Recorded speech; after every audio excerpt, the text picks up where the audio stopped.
I do like how that little that piano went with the flames. It was pretty cool. A little interrupt there. Let me swap over and make sure I have everything. There we go. We're gonna have a lot of people in this channel today. I'm thinking that I don't know. I'm gonna have to have this.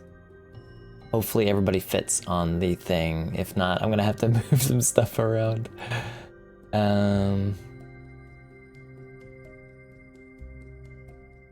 How was everyone doing? I'm gonna pop this over here for right now. I think that's probably gonna be my best bet. At least at this point in time.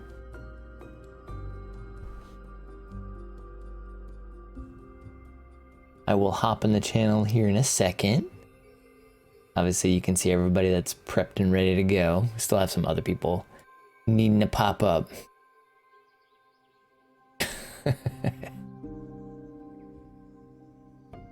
I am slowly but surely trying to get some stuff changed over, so that way it's a bit more presentable. Obviously we have our newer icon now, and we had this for the other side games, but this is the maximum amount of people I would like to host in a game, because things are going to take longer now.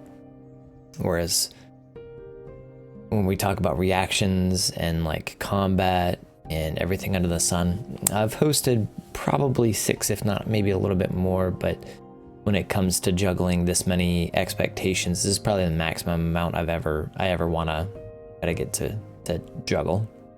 Right, Ermatted. No rush.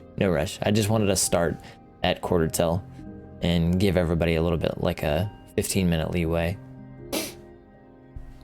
I am gonna have to set up at some point in time a announcement. 6 is up at the max at DM2. It's a clusterfuck. Yeah, it definitely is.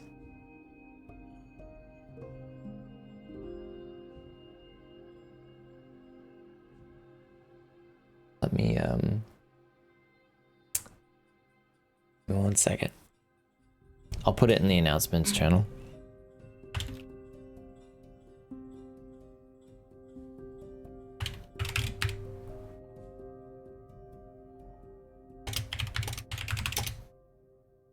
This is technically session 4, I think, right?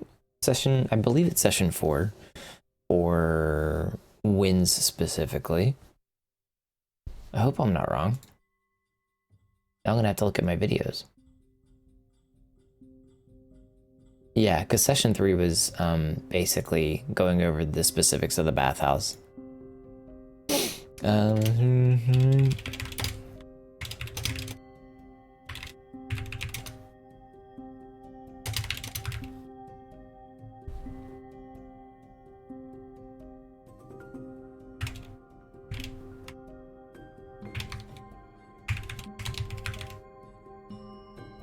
my god, why does it not link automatically?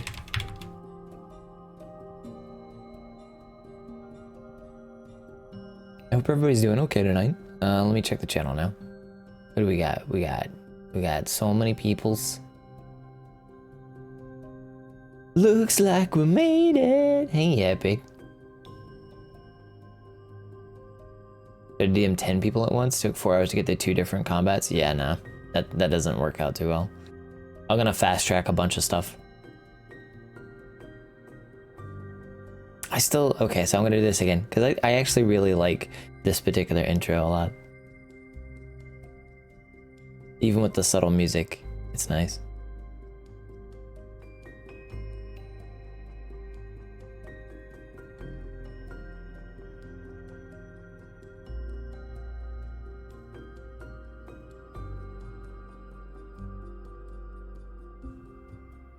Of course, there's a fair amount of intro to it, because it's supposed to be for the start of the stream. Yeah, I think when that ends, I should have it just automatically transition to this. All right, I'm gonna hop in the channel, and then we'll get to see everybody's volumes and everything. There's a really hard limit on people for TTRPG, but I still don't know what that limit is. Hey, what's up, Penguin? It's been a while since I've seen you, man. Yeah, it just really all depends on the comfort, right? Comfort level of you and everyone else, as long as they're patient, blah, blah, blah. Playing board games. Yeah, thanks, Shay. I appreciate it, man. You cut most of your hair off, Kronos? Oh, shit. Bold move, my lord. You know this, Ecthalion. Oh, I appreciate you stopping by, Penguin. It's awesome to see you. But yeah, it's a Friday night. I expect everybody should be enjoying their night. I'm gonna DM for some nerds, and I've really been enjoying the company that we've been able to kind of share. So, yeah, games are fun. Okay, let's hop in.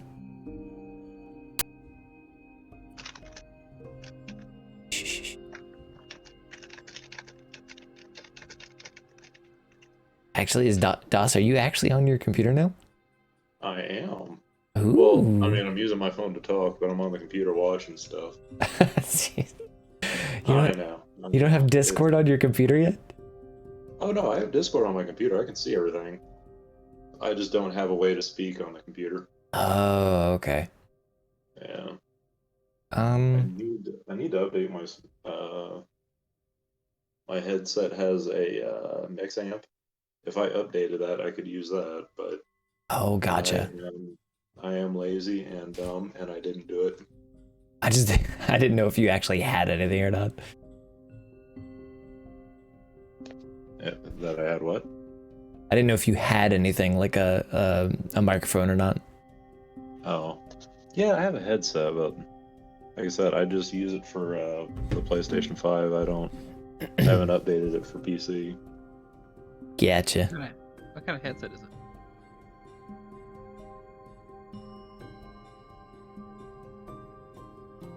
I don't think he heard you, Ecthalion. What kind of headset is it, bud? It's a A40. I'm gonna turn Ecthalion up a little bit, just a tad.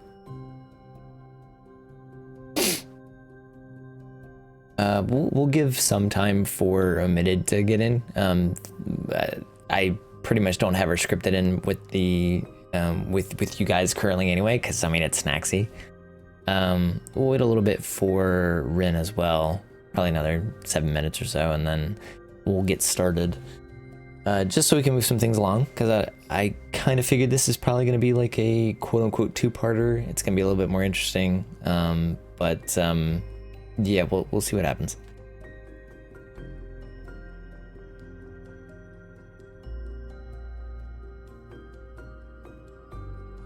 I'm pulling from a lot of different info in this one to a degree for some setup, so I am definitely making sure I have all my documents in order. How's everyone's night so far? It's fantastic, as I'm paid to say. It's better than it started. Oh, really? Yeah, my morning was totally shit. Well, Oh gosh. I'm hoping it's better. I'm not working anymore, and we get to play, so yes, it's better. Hell yeah. I say the gym was wild as fuck. Old Jim. I know everyone's like, oh, okay, cool, that's great, DOS. Nice job. Yeah, whatever, meathead. Go back to the gym, nerd. Go lift your weights. You fucking caveman. Yeah, fuck. Well, go ahead and go lift your heavy rocks. I'm still pretty proud. I even being wore out and pretty much down to whatever left I had, ended up getting, I don't think it's a PR, but ended up getting 185 for a thruster. I didn't even do my pants. I was gonna say I don't think I know what a quote unquote thruster is, so I just assume it was like Is that where you put the weights on your hips? No, it's so I take the weight from the ground and I kind of lift it up, but then you have to pop it up and squat down with it so it's like a clean. Okay. And so once it's kind of up near like under your chin, you stand up with it and you push it all the way straight up overhead. And it only counts once your arms are completely locked out and it's up. Oh wow. That's a full thruster. Yeah, that's new to me. I would just die. You throw the weight down, and then you rip your shirt off and you start beating on your chest because you're You're super manly, man. exactly. Yeah, I get that. I do that shit all the time. Yeah. I point at the nearest woman. I've traveled 500 miles to give you my seed. And then they call the cops. Exactly. The cops come, then you have to explain what happened and tell them that you're not, Don't encourage him, Kronos. Usually ends up in a little bit of a tase and a little bit of handcuffs, but once you stand up with a boner, they'll let you go. Yeah, now it's just become a kink at this point in time. I thought this is what we're here for. You knew what you were doing, officer. Part You think 2 this is of bad? the Go stream ahead, force me tonight. in that cover. Part 2. Part 2 of the stream tonight, brought to you by OnlyFans. I'll do what I want. Is Winged here? Yep. Oh, okay. Yep. Get to hear this mess? Mm-hmm. Damn you. Judging. I'm not judging, I'm just imagining. Ooh. Ain't no Wings just DOS. taking notes. That is omitted. That is Snaxy's job. I have to take the notes for her, she's not here. She'll be here soon. Honestly, if you want, I can paint a better picture of me lifting the weight. As like muscles rippling, veins and stuff.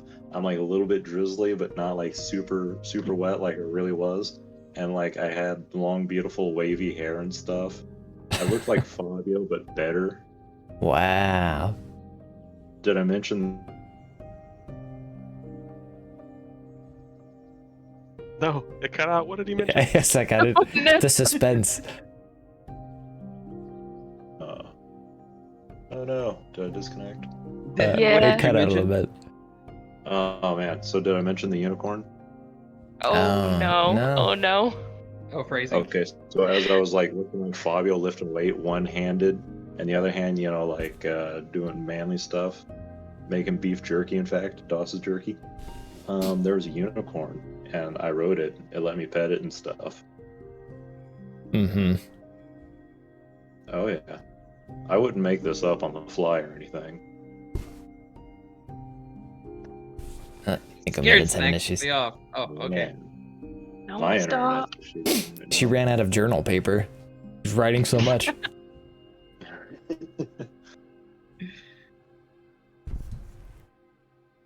Our chronographer. I This actually guy. got that word out without messing up. I'm proud of myself. She's actually just taking out all the evidence. Oh please, if you want evidence, I'll give you a gallon jug's worth. Oh, Wait, right, sorry, so- did you say pornographer? Snaxy is our pornographer. Pornographer. A very important job. Very detailed work. There is a very specific market for it. That's true. Draw me like one of your French girls. I hope you don't get hit with another tornado either, Kronos. Be careful. Be safe. Abandon ship here if you have to, and just get the fuck someplace safe. Alright, I guess we will get things going. So, just as a preface, this first little bit is sans Snaxy, because obviously Snaxy has her own little chateau she resides in. But we'll get there. Let me make sure I have everything pulled up right. Alright. Alright, so obviously a new day starts in Solace. The morning sounds of Solace echo through the streets as the denizens of the working district stir and prepare for another long day of labor. Pots and pans from a nearby kitchen clang into an open window or door of your rooms and serve as an alarm clock to the operation of your business. The metal creaks of the grates on the bathhouse floor, accompanied by the pitter-patter of small feet and what sounds like buckets, echo throughout the building as a complement to the outside chatter. Another day in the bustling city of Solace. So you're starting to wake up. Obviously, it's probably pretty early. Everybody gets, prepared for their next work day, especially in the working district. And really, it's kind of like an open floor to what is your morning ritual in the Mossy Cleft now that you have kind of like a fairly stable home. We can go down the list. Mist. Well, Mist probably gets up, does a little ritual cleansing, probably prunes and trims up some of the various vegetation in the bathhouse, getting things spruced, starts some water boiling for various teas to serve, and then looks for any messages that would be waiting or things to take care of. And just in brief, we don't have to go too in depth in it because I know we're still working on that model. But what is like Mist's room like? I don't think we ever really covered what his kind of like domicile would look like. Huh. Okay. Yeah. All right. Gotcha. You haven't thought about that either, huh? So, probably a nice little floor mat kind of bed. Maybe a little section to kneel and meditate a bit. Off to the left-hand side of the room, there's one of those low tables where you would, like calligraphy sets where you can write your letters and so forth. A little wash basin to splash the face off somewhere, maybe to the left of that. Let's see. Probably a fair number of shelves with various bottles and everything, because he is kind of he's into brewing, he's into medicines. So probably something along those lines. It probably smells very herbal in the room. A little personal tea set, a little tiny like single set boiler there. Maybe some martial arts manuscripts off to the side, and then maybe a little rack with various weapons. Although Mist's favorites tend to be the Mai-Sai's katana and like the sai. That's probably about it that I can at least pull out of my ass right now. That's fair. Artrin? So Archer probably, let's see, he would start his morning off with doing some general calming exercises. Not quite meditation, but more of the, like, I don't know what they call it. It's like you see the elderly people doing to relax, the Tai Chi or whatever. Yeah, it'd be like Tai Chi and those types of exercises. Yeah, he kind of just stretches and uses that, and then he'll prep a little bit of food for Whittle, and that Whittle eat. Definitely has a smaller sized room because Archer just doesn't need much. Does have a corner of steady stack of like wood because he likes to carve, so he always has that. He would, I guess, sharpen or file his nails, keeps them nice so that he doesn't scratch up the wood, and then from there just head to take care of business. Yeah, that's fair. Little Whittle. We need to get some more art of Whittle as well at some point. Asher? Asher's room would be kind of strange. He just has like his bed in the corner, and then he has like a random rack that he just stores his like not really day stuff, but like his working stuff. He keeps his long coat and stuff, his dagger and all that stuff, different gear and stuff in. Huh? Did I disconnect? No, you're still here. we have a surprise Rin that showed up. Oh, Mom. But yeah, then for the rest of his room, he has like a bunch of just random boxes. Random boxes all over the place. Some empty, some have things, and it doesn't really make sense, but there are boxes everywhere. And then on the wall, there's just a bunch of names and like string attached to one name, attached to another, and it all just kind of Boxes and string? Uh-oh. You don't want to go into these boxes, I tell you. Anyways, he's got just a bunch of names and stuff just wrapped around, and it's just like a giant spider web with just names and string everywhere. Doesn't make sense. Look at it, but if you really, it does make sense. And then he has just like a training dummy and like holes in the wall from just random things. He's been like throwing ninja stars at the training dummy and missed. He's got just random like nunch stuff in there that he likes to play with but doesn't use. So just like a hacked up training dummy in the corner that he messes around with. Other than that, it's a pretty bare room. Okay, and what's his morning ritual? Morning ritual? He'd probably get out of bed, mess around, do some karate stuff, and like whack the training dummy a little bit. Just totally 100% play around with it though. Sit there and like think he's gonna do Kamehameha wave and stuff on it. Doesn't do it, but still practices it because it's fun. I could just envision this like scene that's diametrically opposed. You have this like very measured practice of martial prowess from Artrin, and then you just have Asher who thinks he's like this cowboy badass that's fucking with the damn training dummy in his room. Bingo. Pretty much it. And then you see a tail come out of one of the boxes. Stay out of my boxes. That's the stuff that either A, I've stolen, B, I haven't stolen, or C, is just there because, if anyone tries to rob me, how many boxes they have to check? They have a ton of boxes to check. And half of them I'll are check them. No, don't touch them. Those are mine. Yeah, they can still be yours and have me in them. No, you're going to go in there and you're going to, like, poop in them or something. I don't want that. Then I have to just throw it out in your room. Well, that'll be... How dare you? Well, I'm just preparing for I the No. am an esteemed kitsune. You are All one I'm of those saying things. All I'm saying is last night I saw you throw... What was the little employee? I saw you throw him at the wall. All I'm saying. Yeah, but he asked me to. He didn't ask for you, begging you not to, and you still did. I saw the whole Batman.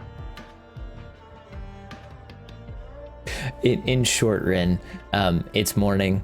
You're all pretty much stirring.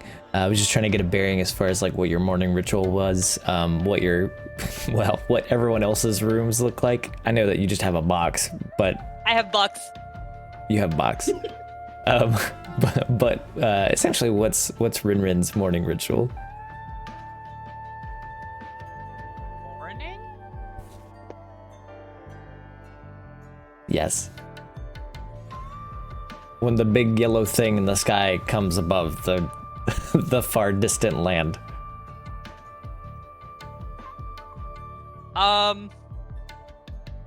Probably sleep till smell food. Okay, you probably smell food, yes. Eat food. That probably belongs to someone else's kitchen, but you're more than Yes. welcome. Okay, all right. All right.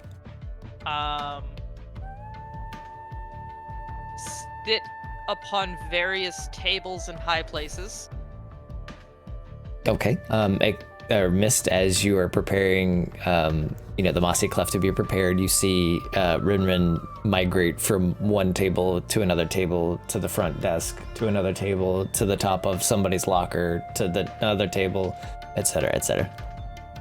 Question: at this point, how associated is Mist with Rin? I would say you would know, I guess, from Saskia maybe as an introduction, but it's not like you're buddy with her. Okay. Okay, Mist just kind of shrugs his shoulders and is amused and goes about his normal business then.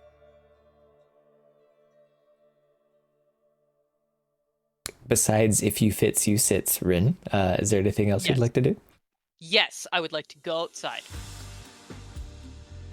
Okay, before we go through that, I'm gonna ask. Then I would like to come inside. Okay, Someone needs to take her on a walk. Morning walk. But then I would like to go outside. so she has her harness though, right? Probably. Okay. Well, it's good that she has her harness. I usually like don't take it off unless they're like you can't wear that into the bath. Some customers may like that. I was gonna say. Will attempt to get in the bath with customers. Okay. Actually, okay. I'll just cannonball in and go, hi! Well, the business isn't in full swing just yet. It is pretty much like the morning hours before any customers show up. But I will keep that in note. What is Saskia doing? But then I would like to go outside. Well, your cousin owner is waking up. We'll see what she wants to do. Saskia, I'm thinking that her job would probably be patrolling and night patrol, so she's not a morning person. She is under her covers, trying to stay away from the light from the sun coming in through the windows in her bedroom, and trying to like block her ears because the noise of the city is, I mean, at this point she's kind of used to, but it's still so loud compared to where she was from in the forest. And I think she would probably try to stay in bed as long as she could until her stomach was like growling. And then she would like begrudgingly get up and get dressed and try to find some food to eat in the kitchen. You know that your cousin basically kind of razzled you quite a bit upon her waking up. And it's kind of like one of those things when you're having a sleepover and then like somebody just has to be the early riser and it's just so annoying. But you hear her going from her box to one of your tables to the foot of your bed to looking outside to back to her box to basically on your bed again and then scratching at the door to get out. I put my paw underneath someone's door.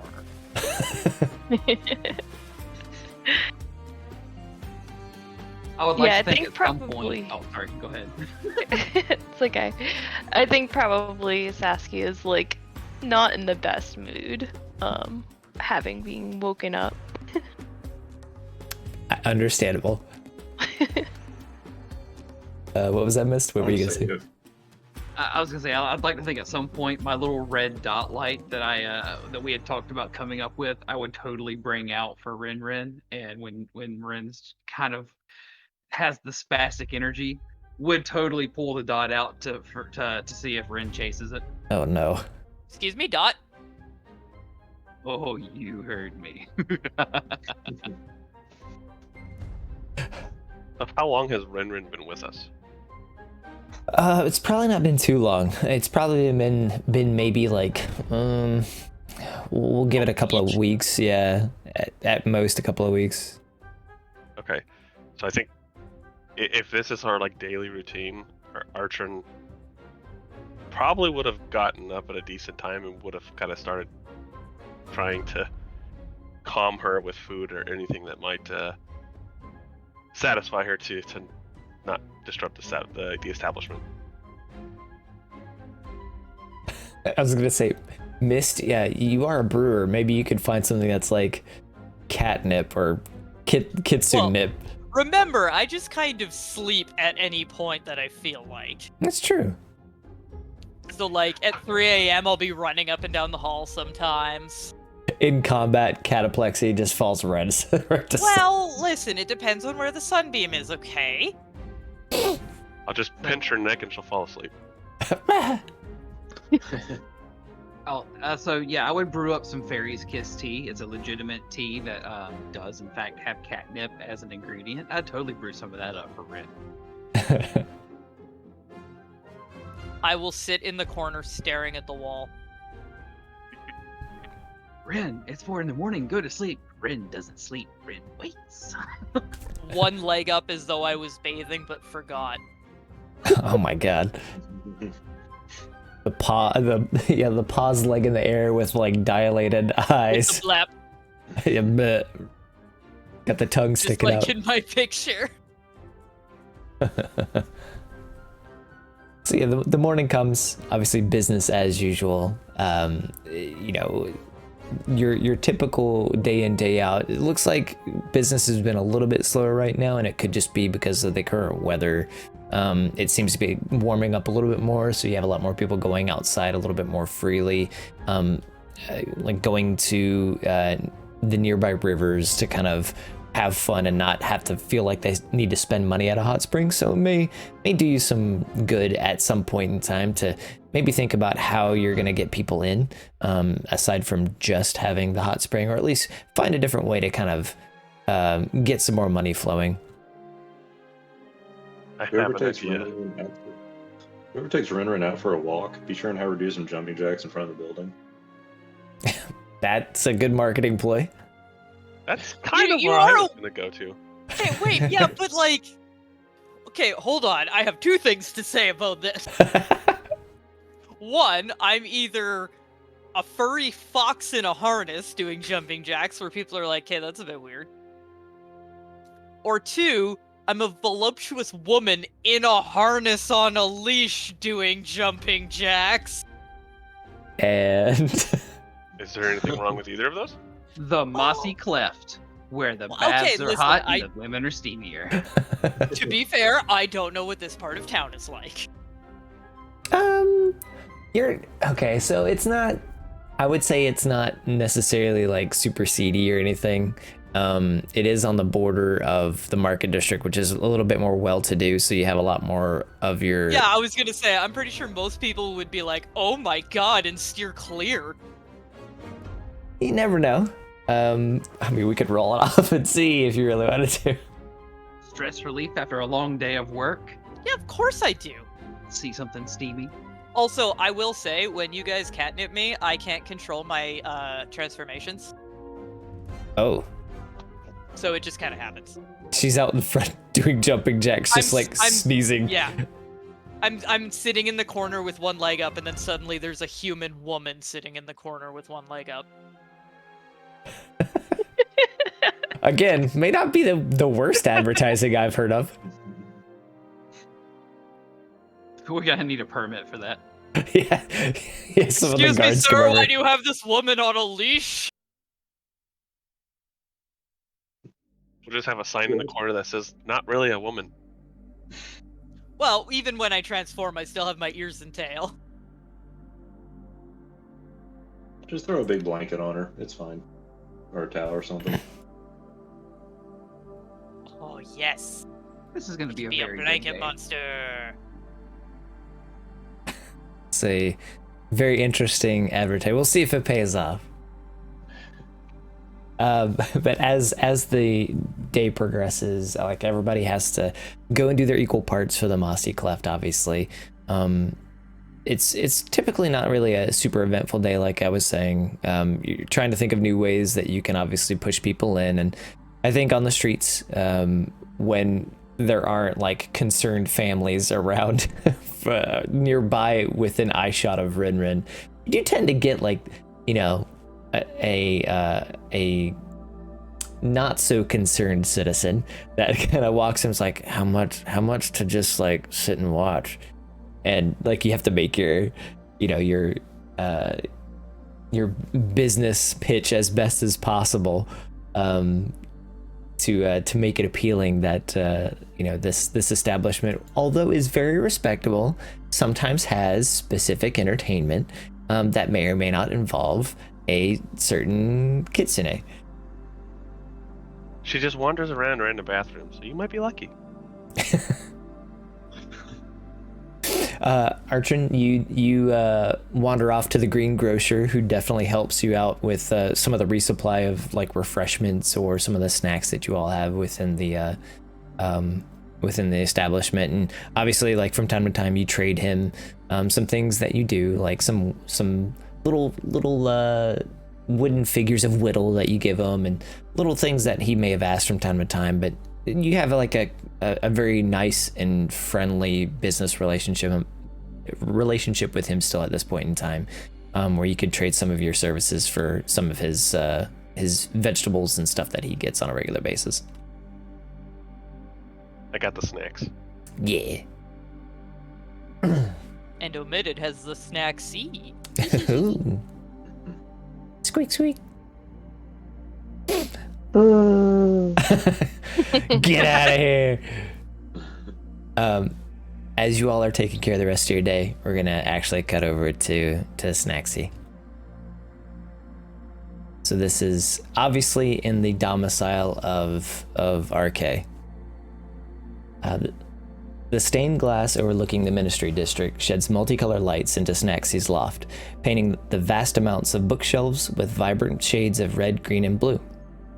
Alabaster, climbing the stairs to his trusted spy's dormitory, weighs heavily on the decision of what's to come and the results of what possibly could occur.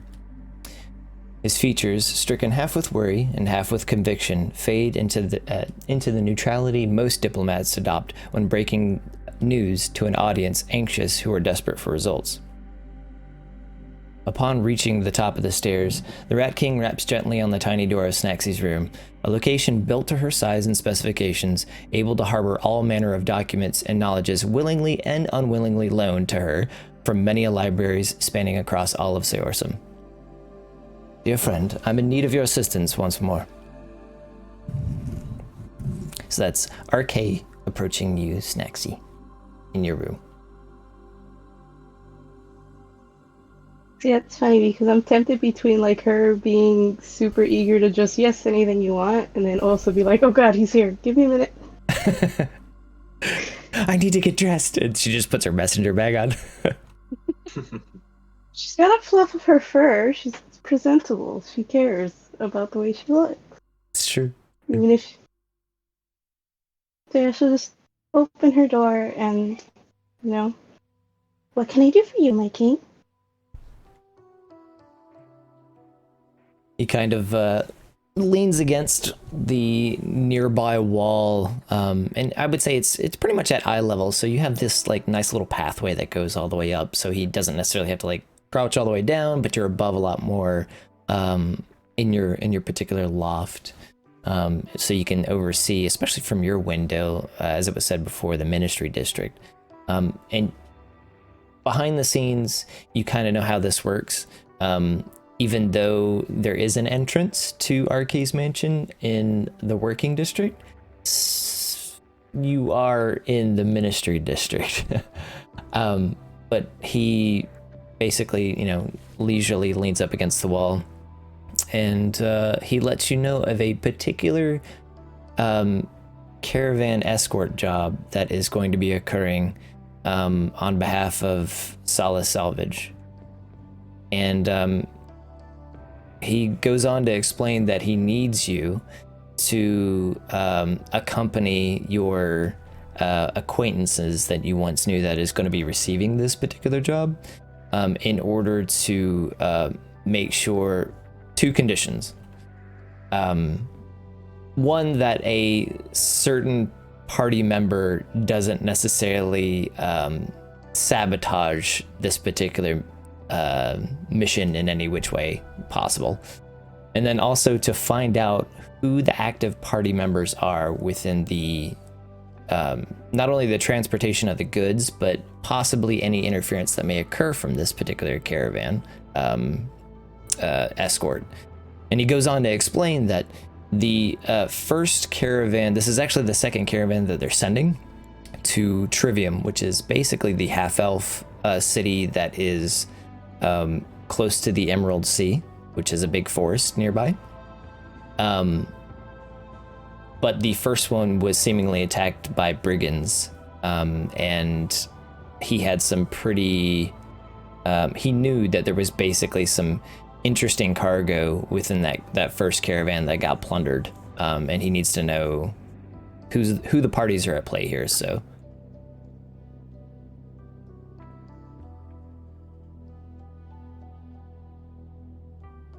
But he does go on, and he says, whenever you're ready, do please use the Shambles Road door. I believe it's the time is of importance, and so arriving at the Mossy Cleft is your top priority today. She like starts thinking about the Mossy Cleft and just scowls like, oh great, I'm going back to this place again. Of course, sir. I will be there as quickly as possible. And then she'll just scurry off, because she doesn't like to keep him waiting. He did go on to explain, basically, it is going to be the escort of that caravan to Trivium, and I don't know if you would know, or if Snacks you would, well, probably. She probably has enough knowledge, honestly, around the surrounding areas. It's not going to be a nice, like, 15-minute travel. It's probably going to be a couple of days. So, the suggestion would be to pack accordingly. So extra books. Got it. Extra journals. Yeah, alright. Yeah, her bag definitely has plenty of journals. I like to think that she, uses her magic to shrink them down so that they all fit. They're like super tiny for her, and then she enlarges them to regular size for her, and then she could super enlarge them. Yep, so normal book size for everybody else so that they can read her wonderful notes. Wonderful notes.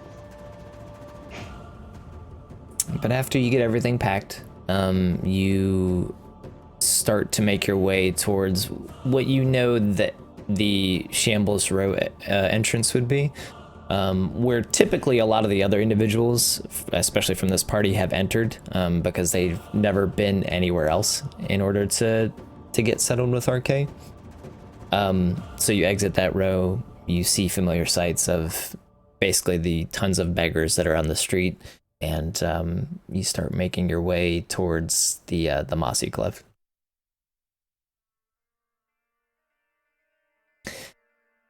So, back to the Mossy Cleft. As you all are kind of making your afternoon settle, who's actually working the front counter at this point in time? I feel like that'd be me. Or Asher would. Okay. Well, Asher, actually you do, because, I mean, you've all had pretty much some experience with this individual except for Rin. But as you were kind of like manning the front desk, you do notice a familiar orc in a relatively casual attire. Still has his weapons, but a very casual looking Haratha Firefiend walks in and kind of overlooks the establishment, just looking both ways. It's like, it's a pretty good looking hot springs you have here. I haven't been here yet, and I wanted to give it a try. Asher is kind of like leaned back in his chair a little bit, staring at the ceiling, and he like kind of hears and he's still staring. Then he looks down. He's like,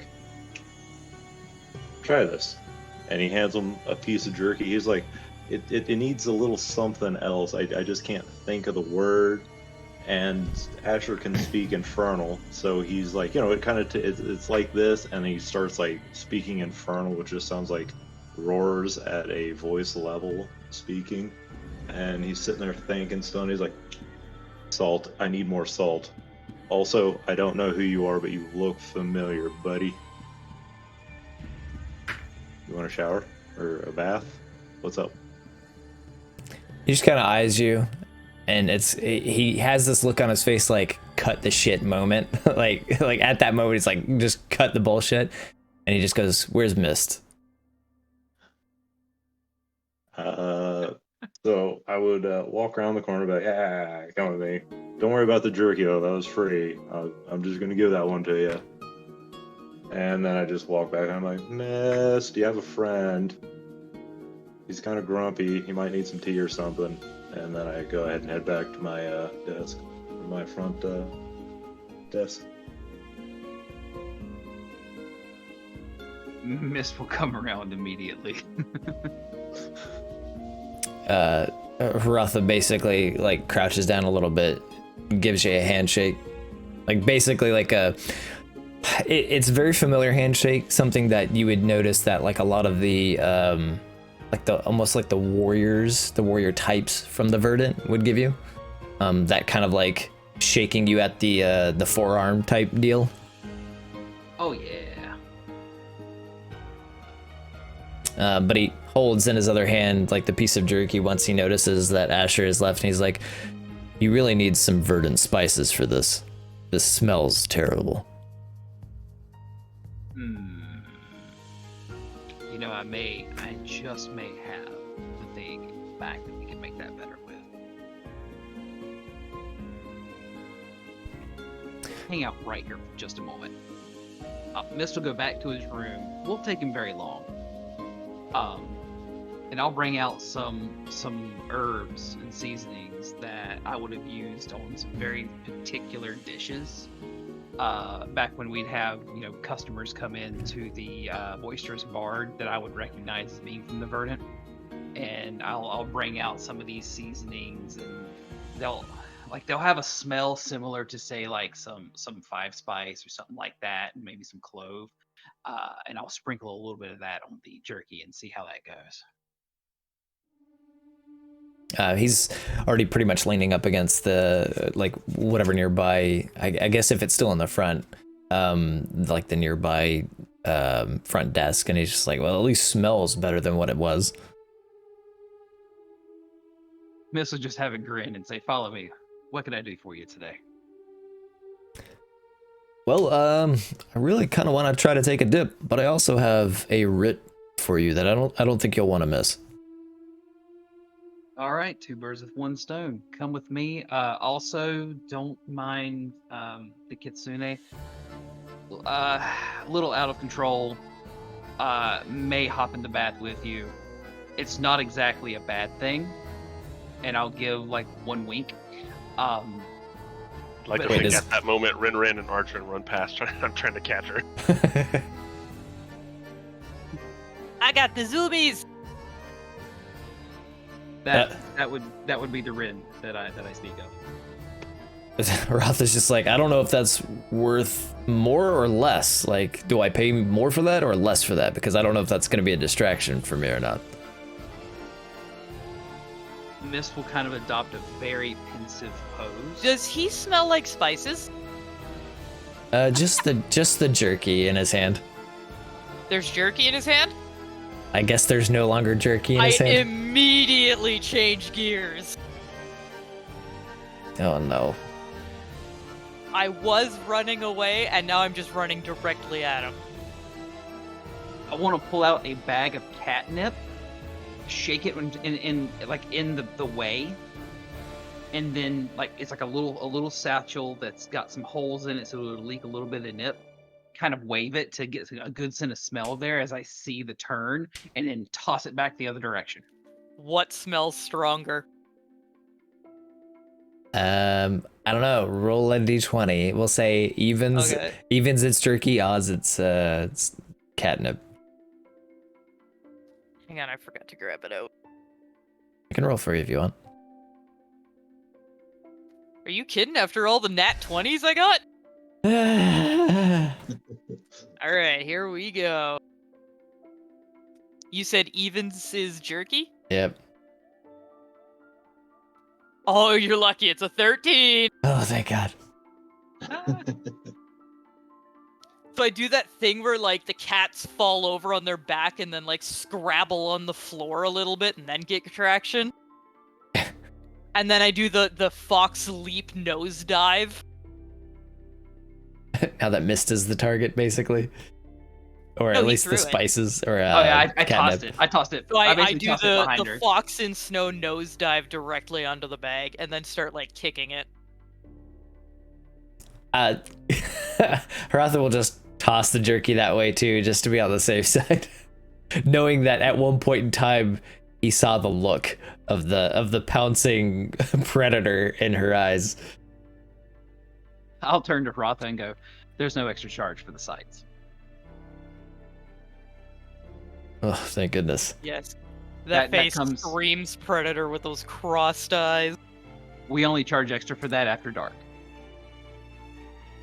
Ah, well, I'm usually busy after dark, but I'll keep it in mind. I'll bring him back to a private, like the VIP room, that's private with a closed door to the bath. Gotcha.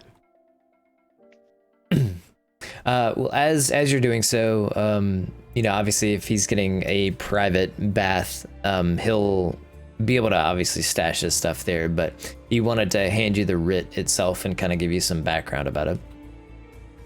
Yep, that's the other reason why I went to the private room. So as he sits on like one of the stools, basically within that particular area, he goes on to discuss obviously the job details. He goes, well, as he's kind of getting ready, because he's not really too concerned about like embarrassing you or anything of that nature, and he still has at least some garments underneath himself. He's going to, take his shirt off, and I was gonna thirst trap him a little bit, but we don't need to go into that too much, especially if he's gonna have a private room. But obviously he's a very very fit individual, but he's got plenty of scars from what he's seen. Some you could tell on his body. Well, most of them are probably from weapons, and then there are a few from flames. But as he's kind of like getting soaked in, or at least getting into the tub, he still has like a I forgot what you call them. It's almost like the sumo wraps, like the bottom parts. I forgot what they're called, but the it. A man diaper? Yeah, like I was just gonna say like a that. man diaper. The sumo diaper. It's just basically like a piece of cloth and a cod piece almost. He gets into the tub and the rest of his stuff, and he pulls out the writ from the rest of his clothing that are basically underneath his swords at this point in time. Window sheet. Yes, thank you.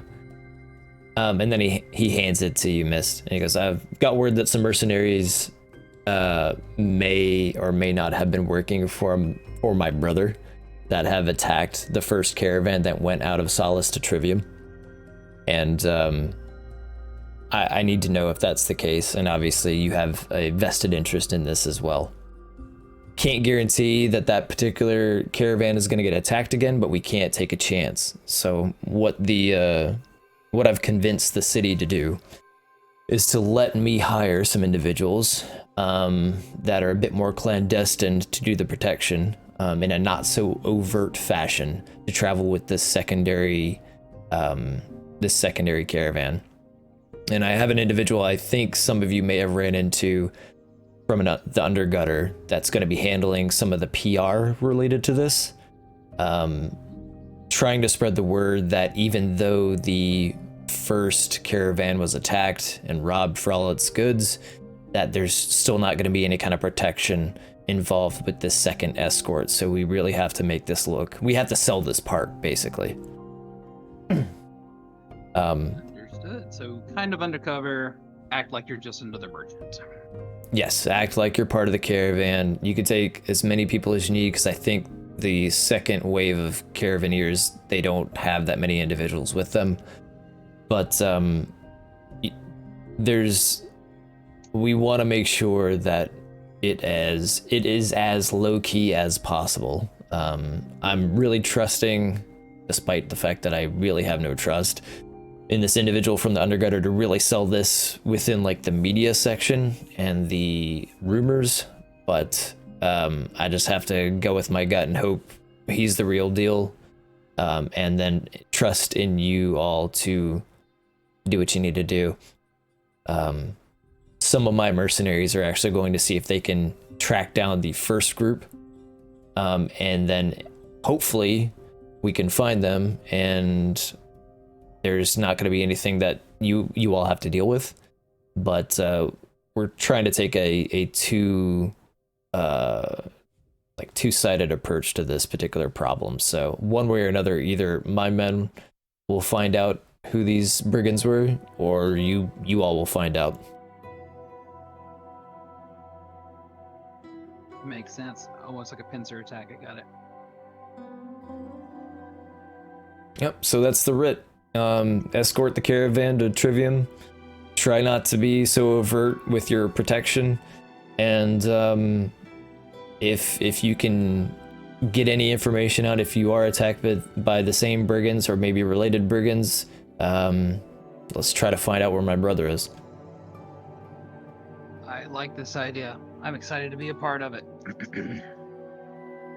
And with that, he kind of like looks at his hand, he kind of pulls it in front of his chest a little bit, and you notice that he creates like almost like this emanating fire flame orb that kind of coalesces into just this smaller than a baseball almost. And then he just kind of rolls it off into the tub, and it starts to boil the water a bit, and he kind of lays back his head. He's like, this is pretty comfortable in here. You suddenly see some blue fire appear out of nowhere. And from the grate above you, you hear, I can do that too. He just kind of pulls his head up like, oh, is that part of the cost to bathe here? The grate smashes open because I'm too heavy. Oh no. Well, you splash on top of Rotha. And he's noticeably agitated. Hi, fire buddy. What'd you say, Miss? So Miss just kind of face palms and says, "This one's new to the establishment. We haven't figured out what to do exactly." He just kind of growls a little bit and then looks to you. Is like, "Can you please get her out of here?" I pull out the red dot, shine it on the floor. Shit! Shine it straight to the door. As I'm leaping out, I lose control and turn into a female. Or a human. He just kind of like is staring angrily, but understands that this is probably like someone with the mentality of a child. I just kind of mouth like side speak there. Go. Well, I think we're just gonna call this the mascot. I'm gonna red dot Rin out the door, and just kind of do that whole thing where you make the dot go around the corner and disappear. And then you I'm can gonna hear me scrabbling around in the main room, throwing chairs. I'm gonna turn to Rotha and go, "Here's some frankincense. That's actually to solve with the scar tissue. That'll just give you, make it a little more stretchy. It'll feel nice, a little bit more mobile. Enjoy your bath." He just kind of turn around. I was gonna say he does the whole like just takes the palm of his hand and wipes all the water off of his face that he wasn't expecting, and then just tries to relax. Mist will lock the door, will close the door, and go back out and get the group together to explain the writ. Yeah, as you're doing that, you notice that a certain spy rat has made her way to Salus. The Mossy Cleft, and is already sitting essentially on the front desk. Oh, so she's watching me tear apart the front room. Of course. I'll offer her jerky also.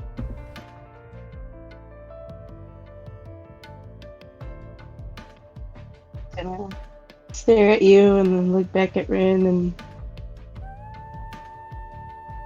great.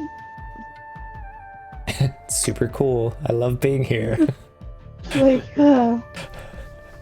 wonderful. So glad I was chosen to do this again. Oh god. Where is it? Trust. Where did it go? Trust comes at a price, Snaxy. Red dot reappears, goes out the front door a bit into the grass, so that Red's got a nice open area to play and search. So as I would like to roll a perception check. As I'm running past, I want to see if I notice Snacksy there. okay. I rolled a 12, so I leave it up to you, because my perception's not fucking high. I'm gonna say no. She's Okay, she's out I pretty go! small. I feel like I need to give Snacksy just a passive stealth. Yeah, that makes sense. But yeah, obviously, everybody's gathered. It is kind of surprising that Snacksy is already here, even though obviously she's not typically in the Mossy Cleft unless there is business. Has Mist been introduced to Snacksy at this point? I don't know. Has that happened? I can't I'm remember. gonna say no. This is my first time getting to play with Snacksy or Rin. We'll say I no. think Snacksy saw Artrin, but she never saw Mist at all. I was gonna say I don't That's think true. I don't think I ever like fully met Snacksy.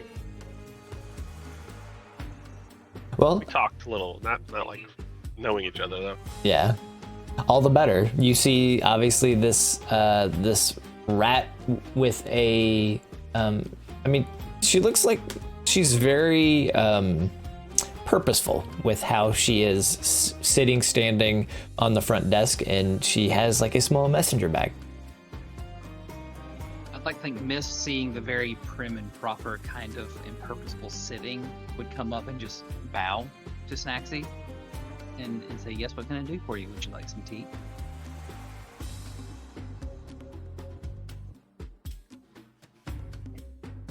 That would already win like 1,000,000 points in her eye. Uh-oh, someone's got a new crush. Oh, absolutely not. So no, that would never be an issue here. But she'll look at the goblin and just give him a little nod. You know, she's not really gonna say anything to him yet because she doesn't know who he is. Would you like a bath as well, or just some refreshment? Just a refreshment. I don't really want to be in this water. Mist will bow and head off to go get some tea. I'm gonna do something real quick.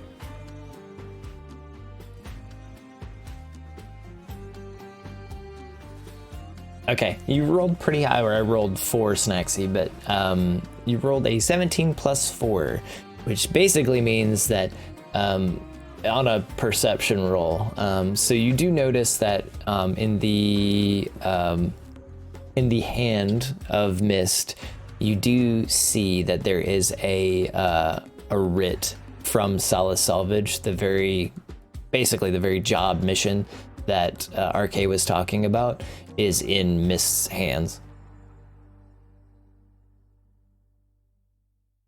So as he's leaving to get some tea for Snacksy, Snacksy does see that.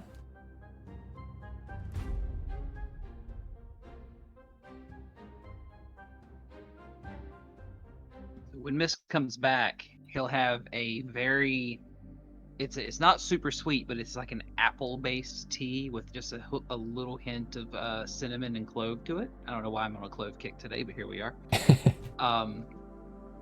So and it's gonna have like an undertone of like a warming spice, but it's a nice, rich, soothing sweetness immediately after, and then a cooling sensation on the way down. Always so descriptive with your teas. I like that. Kind of sniff the tea and like take in the scent and then have a little sip of it and just fully relax just from that because it's wonderful. Also note, Mist took note of Snacksy's size and brought out some super tiny little teacups. Same normal amount of tea, but some really tiny teacups just for ease of handling.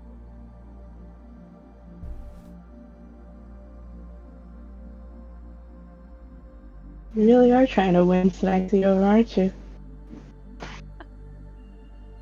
I'm just, I'm would I be the founder, the idea man of the establishment to a degree? I have to please my customers.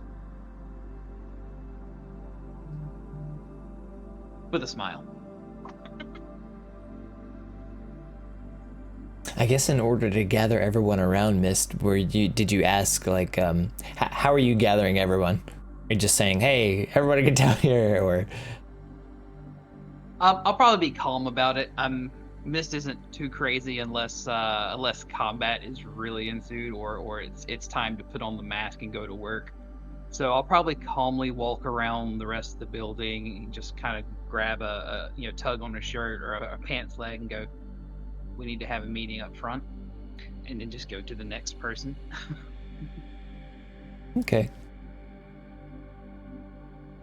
So eventually, obviously, Mist makes the rounds and gathers everyone except for Ren. I guess she's still outside. I'm leaving that one up to you. Huh.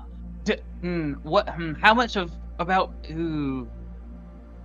of Ren's mentality Sunny has... day. She's fine. if we're going to be bringing Ren along, I would probably go ahead and bring Ren in as well. Tentatively. Just tell her we're going for a walk, man. I mean, you could always ask the advice of Saskia too, considering they're kind of relatives-ish. Yeah, not even close, but that's okay. Kind of. Barely know I each met other. her dad. That makes us related. Yeah, well, I mean, in your eyes, right? You're basically family.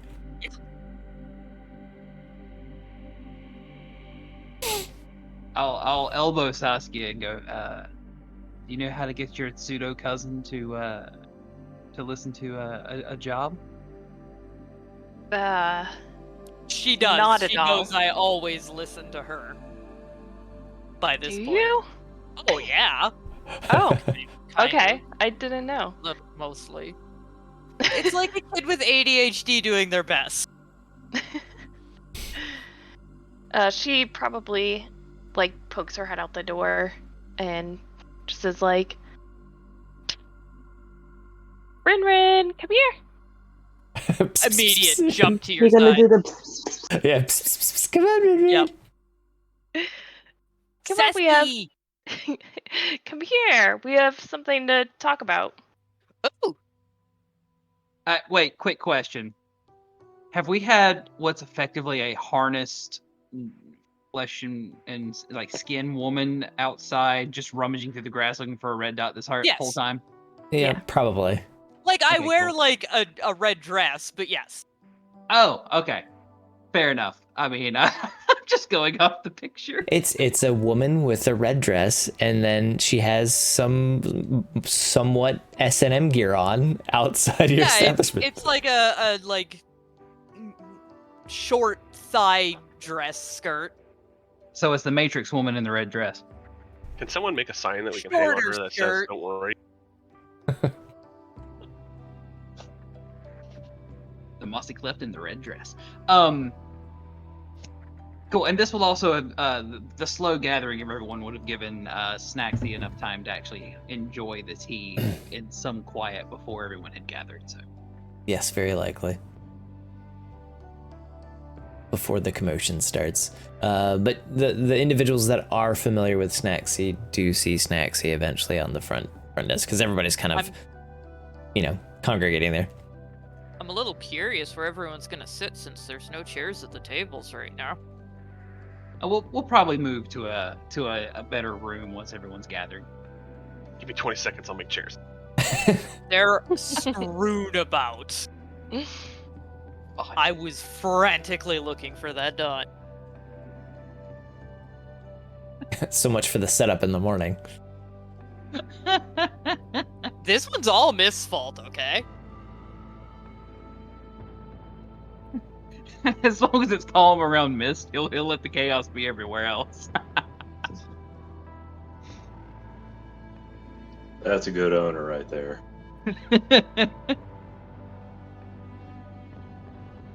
But yeah, you're all gathered.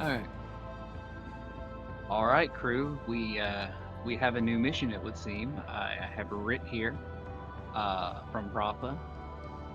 There was a caravan that went to Trivium. It was waylaid by bandits. We are to go undercover as just members of the caravan, not guards, not mercenaries on the outside, to protect and to discover if or find out if this caravan gets attacked, if it's the same people, and it could be related to his brother, who, if you'll remember when we went there originally, is kind of what we're looking for.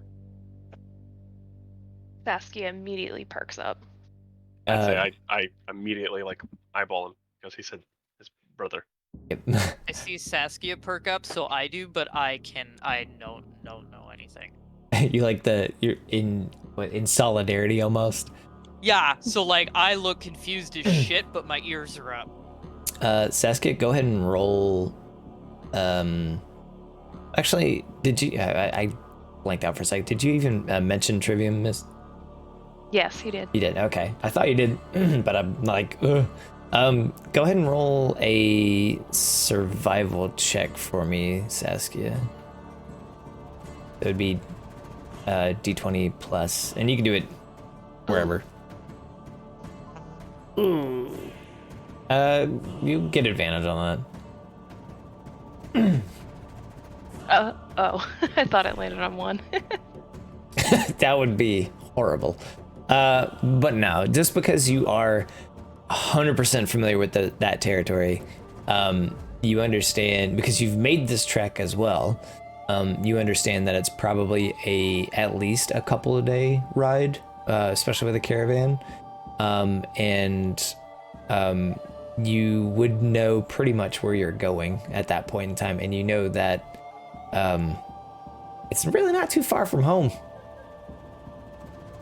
He knows the way. This is the way.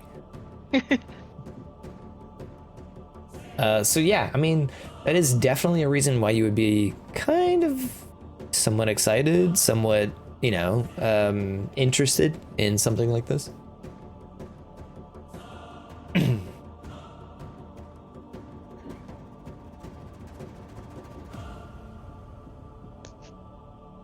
But yeah, I mean, that's the premise behind Mist has the writ. It has a little bit more details, but nothing too overt. General premises, if you all want to take this particular writ to discover more and see if you can find out any kind of like connections between, well, at least 2 of you want that. But also there seems to be a caravan going to Trivium, which is really close to the Emerald Sea. I want to point and be like, so Snacky is here. What is Snacky here for? Because I imagine she doesn't have anything to do with the writ. She showed up this morning.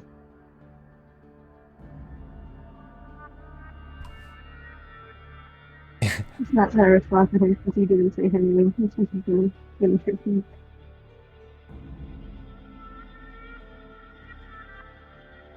I didn't catch a lot of that. Sorry, Amanda. You were a little muffled. Oh, okay. Does it sound any better? A little bit.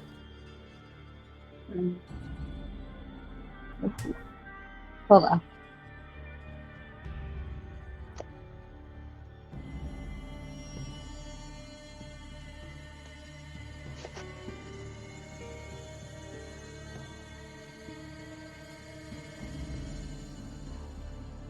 That team was so good. Snaxy is just in Snaxy's own little world. I probably wouldn't have noticed she was there till Asher said something. It's like, what the fuck? And then my ears would have shot straight up and I would have looked for her.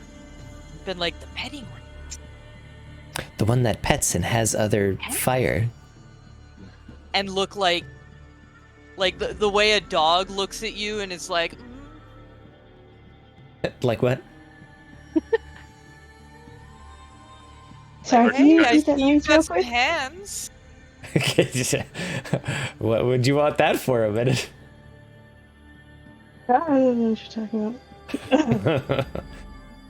Does it sound any better now? Yeah, it does. Yes. Okay. I think because he said Snacky and not her actual name, she would just like not acknowledge him. I'd be looking at Miss, but did she say anything? Like, does Rat King need some work also? Like, what? Why is she here? If we take her on a writ and we're just leaving, she's just going to be here on the lifter. Actually, so,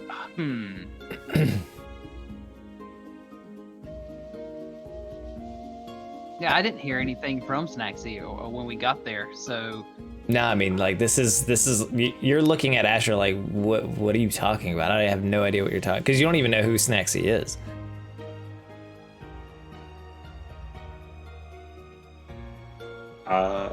Seeing the look, and I'd be like, this one, and like go over there and like put my hands by the little mouse skin, be like, look, this one right here, this is Snacksy. This is RK's like go-to person. And then a little magic hand just comes out and slaps your hand. I try to get under Do the you hand. approach me? I would just shake it off Hello? like this is person like. Now remind me. She'll move her little mouse hand out and just plop it on top of Rune because she already knows this is where that's coming. And then she'll turn to Mist. So, you own this establishment? To a degree. Remind me one more time. RK is... The Rat King. She's gonna point at herself and go like, Rat King. Okay. I think. I got Rat King's name. Yeah, well, no, you only know him as Rat King. Okay, good. But you saw him the first session, I believe. I think you Oh, did. yeah. His real name is Thirst Trap? Yes. How did you know? I only knew him as Rat King and Thirst Trap. I didn't know RK, so I'm still confused or Miss is still confused when you said RK. Like, I think but then I see the Mage Hand stuff happen. I'm like, could be useful, could be helpful. The wheels I start think turning. RK started from Asher just throwing on a new name and then just took place. So I'd like to use my mage hand and put Whittle right next to Snacksy, just so he could get some tea as well. There's a That's a bad second idea. rat? She's gonna turn to it and just like her face drops. What is that? We trust that Snacksy will take care of Whittle, so he's down. You have a baby?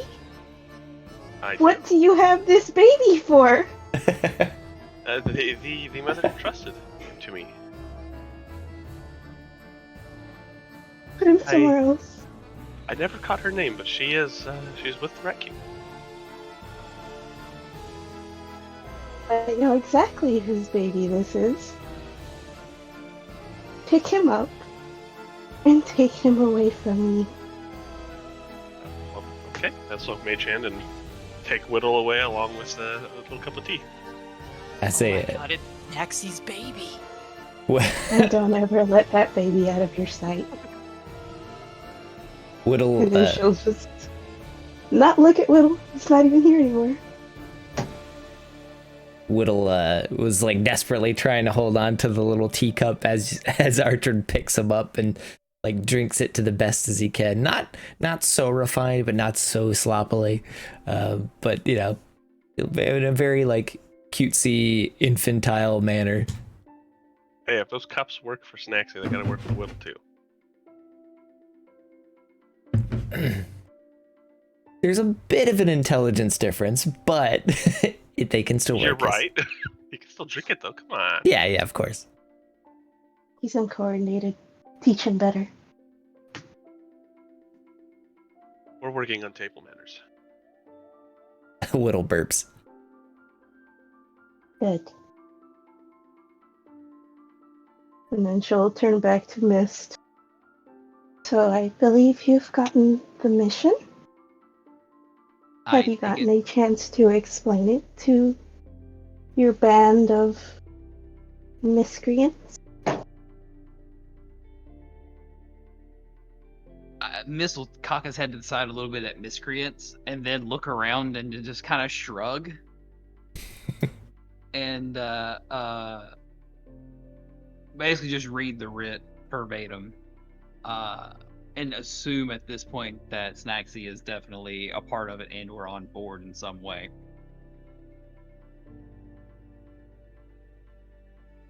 And is there a note, I'm guessing, on this writ that tells us when to meet with the caravan to leave town? Yeah, they are going to be organizing today. However, the orders that the caravan have been given is to leave at nighttime in hopes to like be able to travel during the dark, so they're not as easily discovered. Gotcha.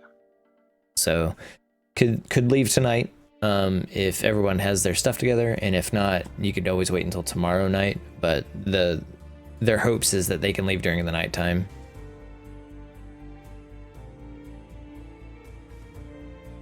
Saskia is always prepared to leave. And I'm she's like wearing pacing everything I own. the room just like with excitement. Since the caravan could leave tonight, I recommend we take a few hours and gather our things, maybe do any shopping we may feel we need to do to bring some things along, some clothing and whatnot. And then we head over to meet the caravan and wait for departure. I leap out of the room and you hear loud dragging noises. And I drag my box in and sit in it and stare at you. I'm ready. I want to look at good Miz luck. and be like, I want to remind you, she pulled it with all of us sitting on it and some stuff for the Rat King. She Ready. pulled it all the way from the docks to Rat King's place. She can carry that box. It'd be fine. We could probably walk it. I'm just gonna nod and give Ren a thumbs up. You hear the thump, thump, thump, thump, thump of a tail.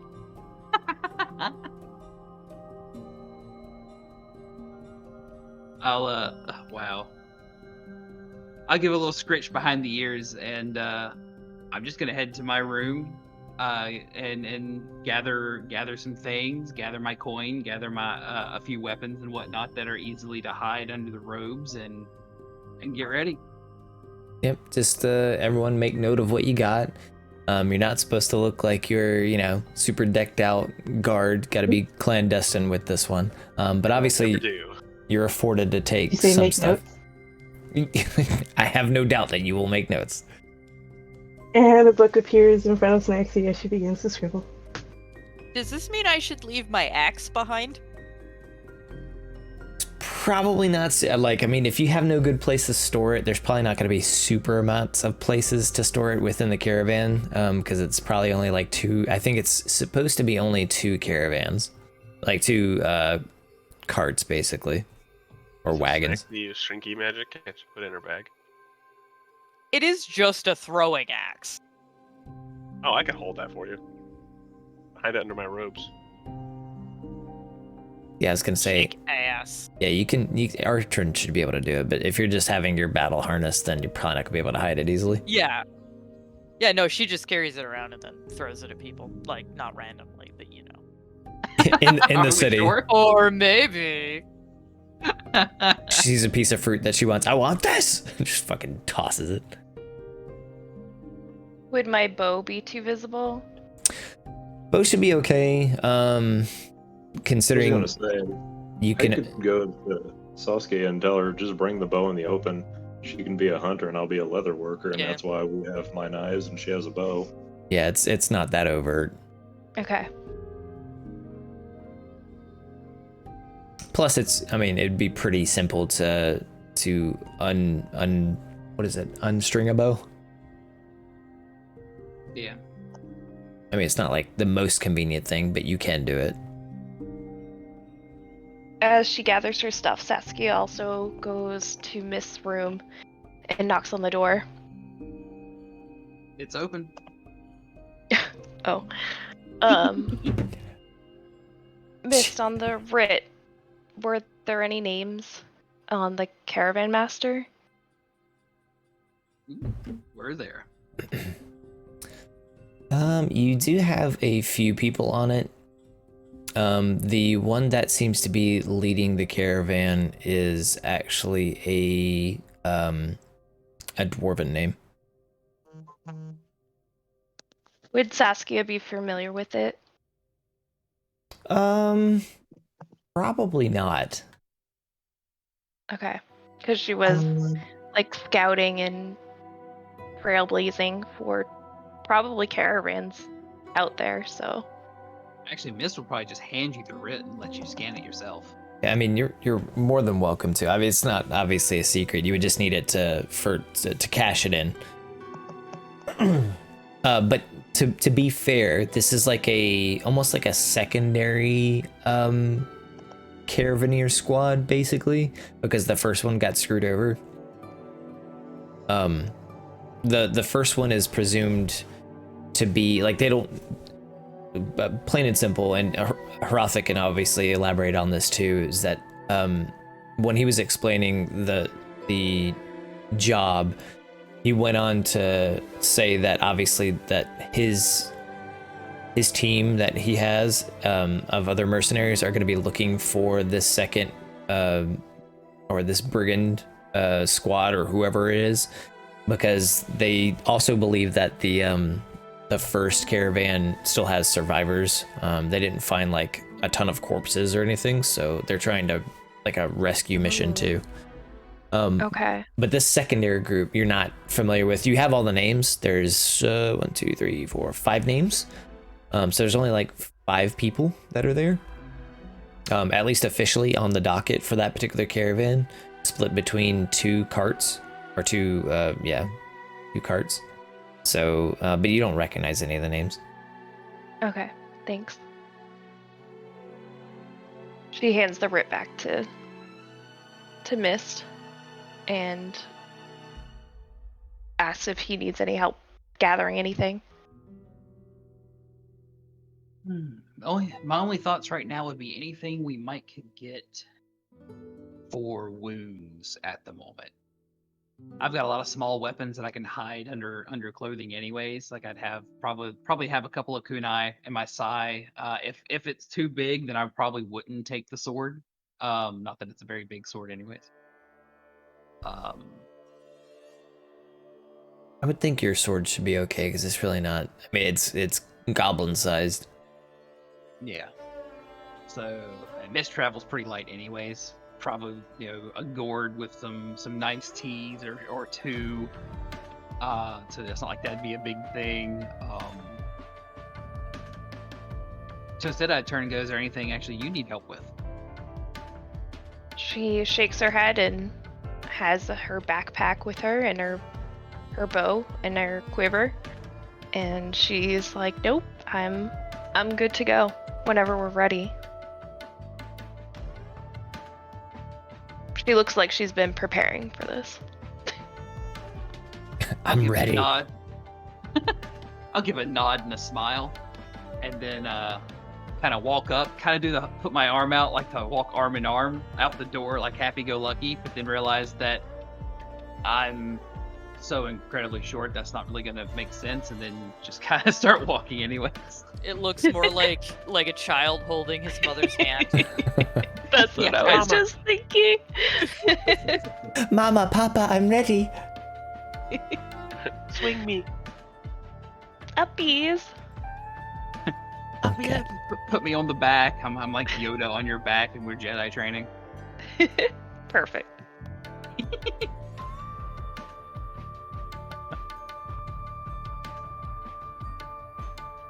Actually, how much monies do we have? Is there much in the way of healing potions we could get just in case, since we know we are heading into potential combat? You might be able to swing by of an acquaintance that Saskia has in town. She swung by there at one point in time for possible medicinal things to send back to her tribe.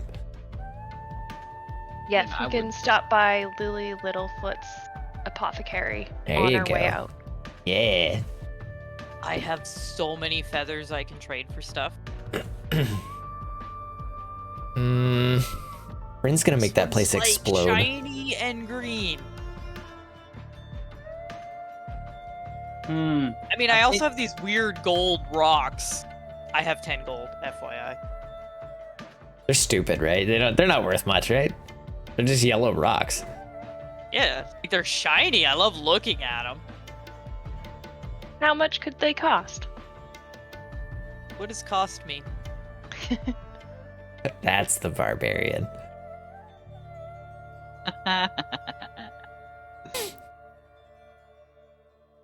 So yeah, was there anything else before, I guess, heading to Lily's? I would like to look into getting Whittle maybe like a little bit extra protection because I don't want him to get hurt. Maybe like a little suit of armor or something. You gotta get him that suit of armor? Okay, hold on. I mean, even if it's like leather, I think Azure could probably make something for him. But I definitely want him to have a little bit more of a protection. Yeah, we'll say you can definitely find him something like at least some leather. It'd be like the equivalent of what you would see like the guinea pig armor, basically. Yes. But for like a little rat. But it's all leather. So at least a chest piece for him. That works. And then I'll make him a little wooden like toothpick. Just for looks though. Just so he can feel like he's included. But yeah, you'll probably, like, not knowing exactly where to go, I can see Archon trying to be like, hey, going back to the green grocer and saying, do you know of anybody that does this kind of stuff? And then he'll point you in the right direction and you can pick up something relatively quick. It probably would have to be sized down for Whittle, but I think the alterations could be done pretty quick and you should be able to afford it easily. Would you say it has to be whittled? No, because it's leather, it's not wood, so shut up! You know, whittled. Stop it. Gonna be made whittle. Stop it, get her off the stage. I don't get it. I think Miss would See, stop. it's like the word little, No. but it's No, stop. maybe talking it I like will whittle. I will No, server no, mute you. please, no more. Hope this helps. Where's the $20 tax? Yeah, I know. See, now you got Serpent doing it in chat. How fucking dear. Fucking A. Please don't kill me. Yep. Rocks fall from the sky. Ban her ass. Alright, so other than Whittle getting an upgrade, did anybody else want anything from the town? I'm think happy we to go might- with, and Oh, I was gonna say I think we might need to get Scooby snacks for Rin just for incentive and positive reinforcement. I assume Asher's bringing a bunch of jerky. Well, you're also traveling with a ranger. I least you am a don't get to ranger. work I know, but like a non-absent-minded ranger. You don't know what my abilities are, do you? I mean, It says barbarian on the card, so. Wild Master is a ranger barbarian. yeah, it's like a mixture. A Rangerian. Yeah. For example, if I am tracking other creatures, I know their exact number, sizes, and how long ago they passed through the area. I ignore difficult terrain. I mean, that's a lot of that stuff is just like ranger things. Yeah, exactly. That's what I beat. Nice. But so I don't need your stupid treats. yeah, you can get your own He stupid also treats. has loaded dice. Hey, That's tonight, also true. not. tonight that Remains it's to be only seen. been a 12 and a 13. Mm-hmm. We'll see. Or at least that's what I told you they were. Yeah.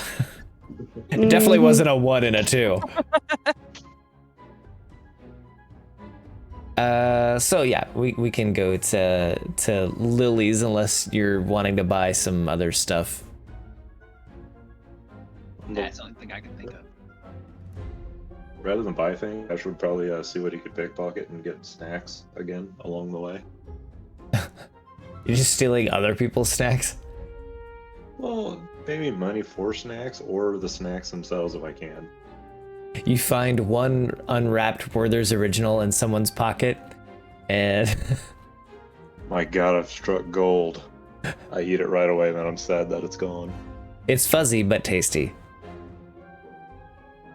It's just new texture. That's I'm sidling up to you.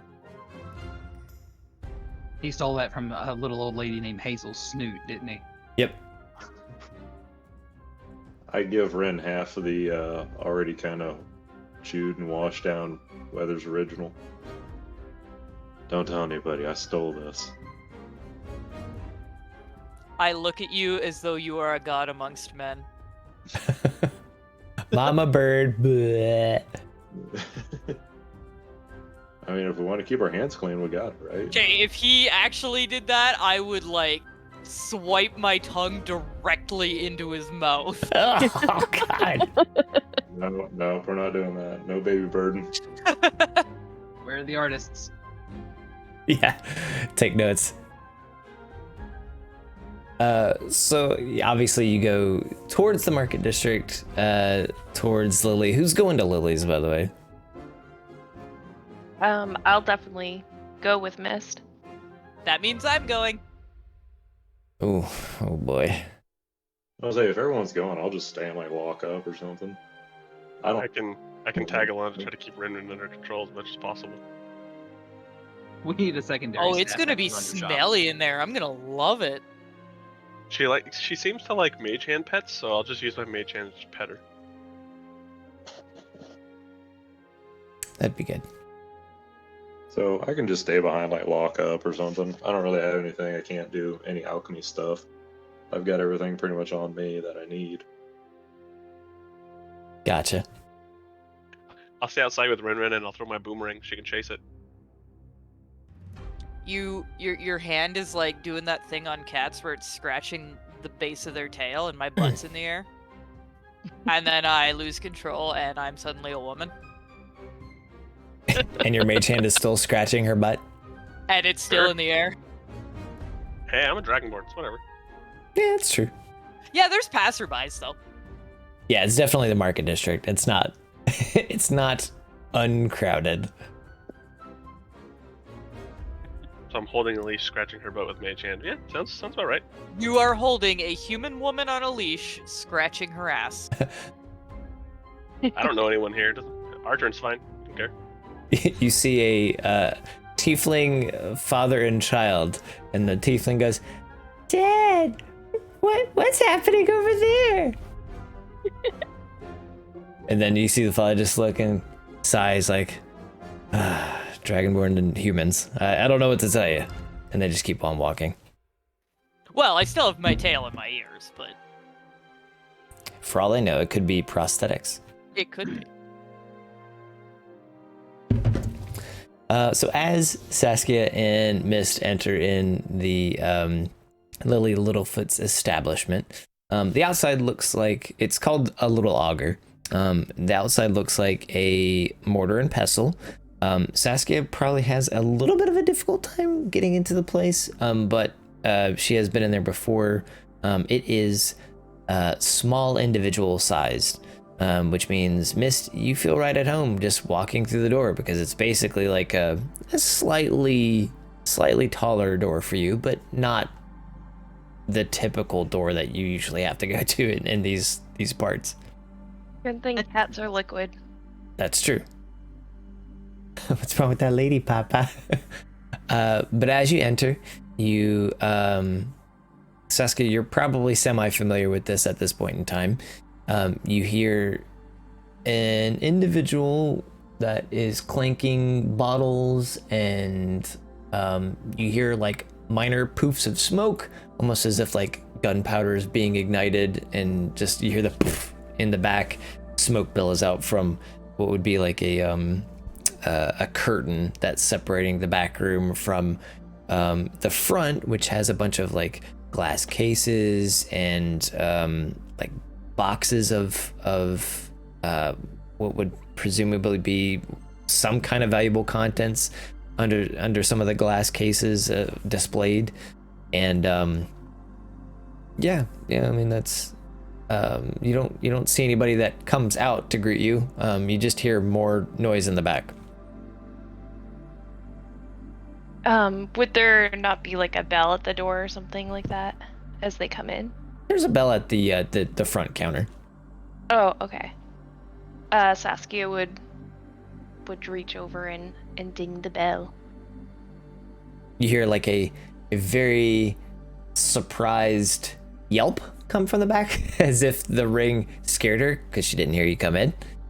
And see like a little nose peek out. It's just like this little halfling woman with blonde hair, and she has the interesting spectacles that are like the double the single, well, I would say single frame on like the left eye, and then like on the right eye she has two sets of frames, one to kind of like zoom in and magnify whatever she's looking at. It's like, I didn't know I had hold on, I didn't know I had customers. And she kind of dips her head back behind the curtain and tries to, like, you hear her almost go to like open a back window and try to let some of the smoke out. But you can see her kind of through the curtain that she's like standing on one of her back desks, just trying to air the place out so it's a little bit more suitable. And you're probably breathing in a little bit more of the smoke, Saskia, than Mist is, but you know, it's getting kind of funky in here. He sneezes. She just kind of looks back behind and shouts. She's like, "You get kind of used to the smell after quite some time." Miss can't quite reach up to pat your back, so he's like patting the back of your calf. Oh. Mist, if you look around, you can actually notice that Lily has quite a few different herbs and everything. She has like fire bloom and all these other interesting herbs that you can't normally find around these parts. So it looks like she has some kind of method to importing a little bit more unique herbs. I won't say like ridiculously rare, but you know, she has fire bloom labeled on several boxes, almost like jewelry boxes that are properly containing them, because at least you know that they can be somewhat volatile when they're fresher, and if not properly handled, they can basically cause either fires or explode. So she has them properly taken care of. She looks kind of messy in the establishment itself, but not to the point where it'd be concerning, and because you kind of understand that she has a proper respect for at least the herbs that you see. Mist is impressed.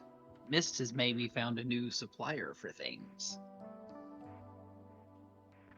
Saskia looks like she's gonna sneeze again, so she kind of like pats Mist's shoulder and then like ducks back out of the shop. She has the cat, the twiddle of the nose and like the eyes kind of like the teepees hanging out a little bit. Yeah. Does she do like the panic sneezes where it's like 15 in a row? Yeah. She's about to do that. Like on her way out. Yeah. So yeah, the altitude just wasn't, like, she was too high in the clouds at this point in time as the smoke is trying to leave. Obviously Artrid and Rin, you see Saskia exit as like smoke billows out the front door. And she just looks like somebody whacked her in the face with the worst possible hay fever. Oh, does it affect me? Yeah, it would probably affect you the same. Because since we know how fucking good my nose is. And when you sneeze, you start going back and forth. Uh-huh. But yeah, if you want to smell Saskia, which probably wouldn't take too much, you will probably start sneezing. Oh, if you think I'm not already up her, Oh my. Pardon me? you Well, heard well, what in I public. said.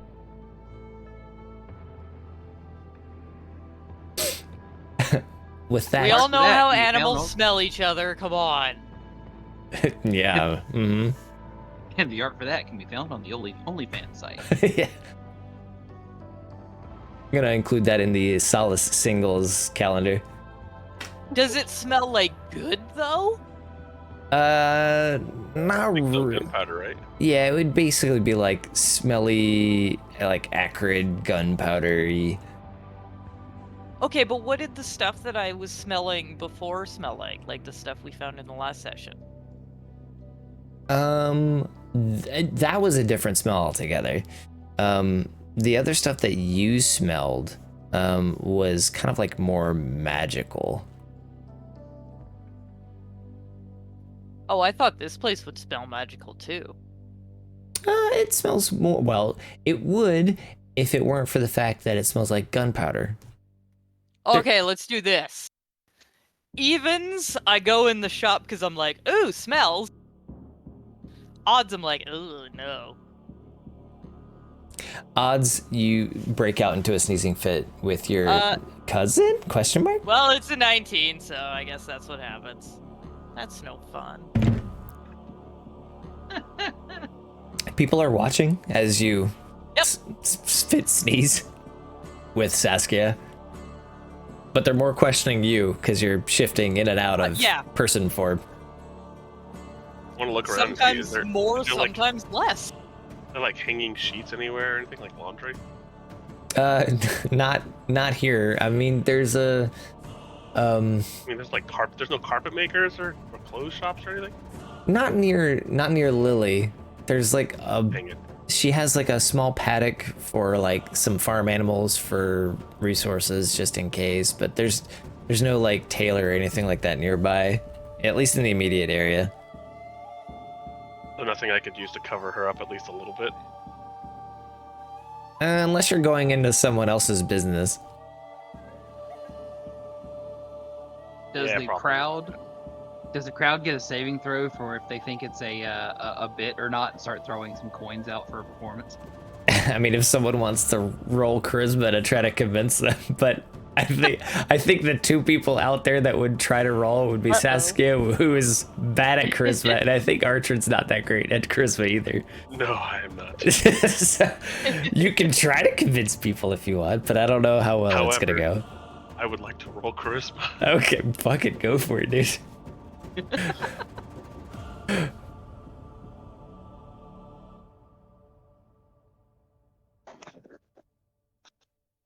I got a nat 1.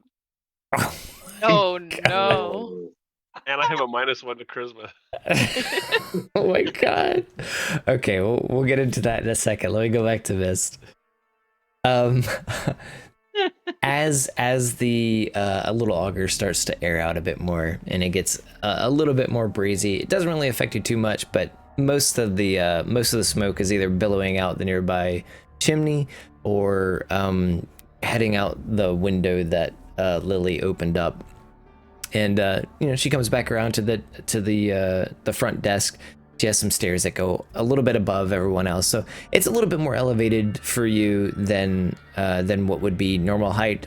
And it's not like an intimidating thing that she's trying to do.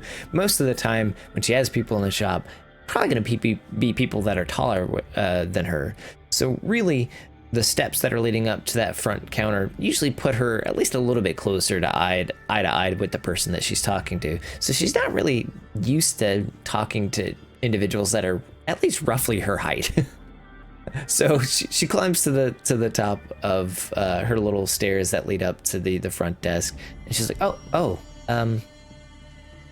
on. And then she just like walks down the steps and then comes around to the front of the counter and then offers you a hand. She goes, Lily Littlefoot. I'll take the hand. Mist. Oh God, wait. I forgot. Do I even have a last name? I do not. Just Mist. No, you don't. You know, she shakes it very jubilantly, and then as she pulls her hands back, you notice that like your hands are covered in fucking soot and everything. I'll just look and smile, recognizing someone who loves their craft. Go ahead. Oh, I see here that you have some of the harder to acquire herbs. Oh yeah, we try to get as many as we can here in Little Fitz Little Auger.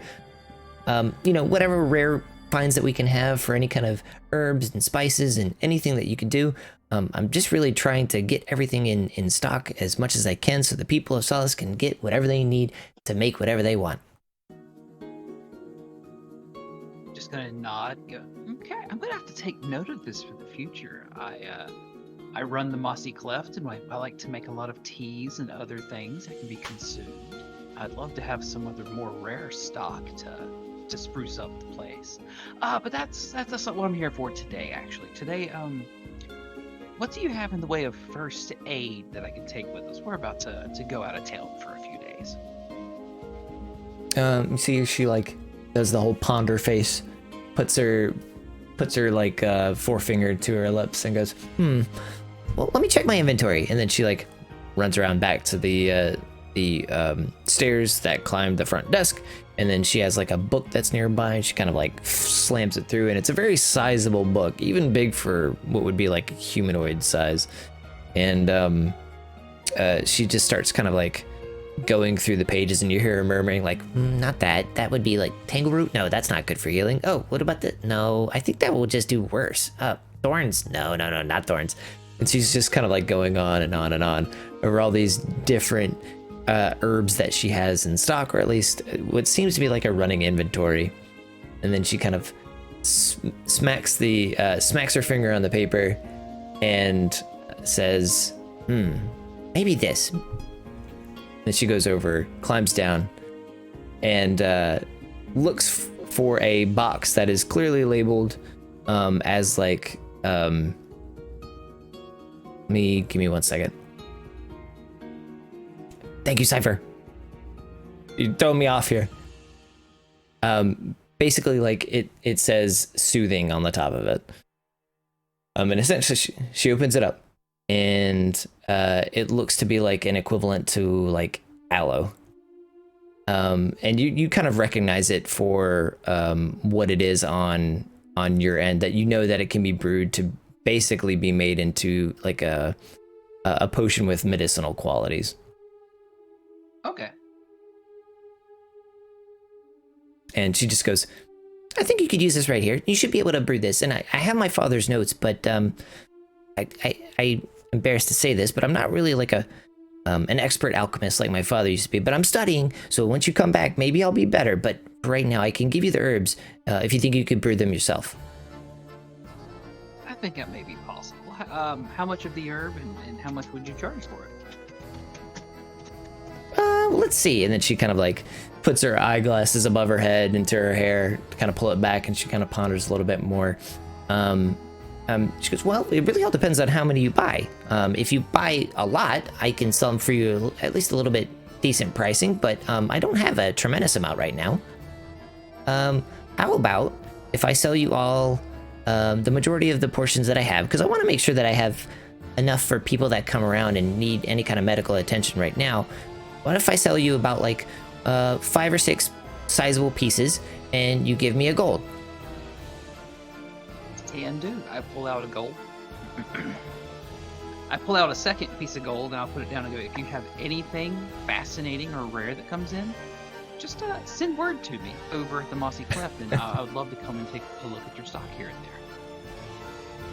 She kind of like pulls up the extra gold, and you can see her eyes go a little bit wide.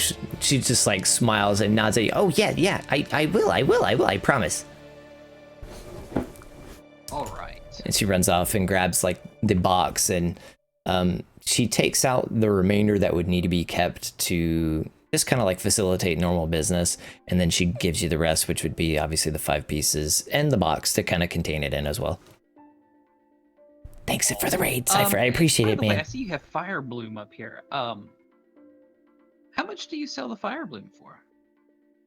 Well, because it's a bit more dangerous, I typically don't take it out of the box often. I only have one piece, and I would have to only sell it out of gold, but I typically warn people that don't know what they're doing to not pick up Fire Bloom. But I would think that you know what you're doing. Do you know what you're doing? I just give her the biggest smile. And I say, absolutely. And you know that the Fire Bloom will probably last you a good portion of time. It's not something that you'll go through easily. A little goes a long way. So if she has some Fire Bloom with her, it will probably, it could make quite a few brews for you.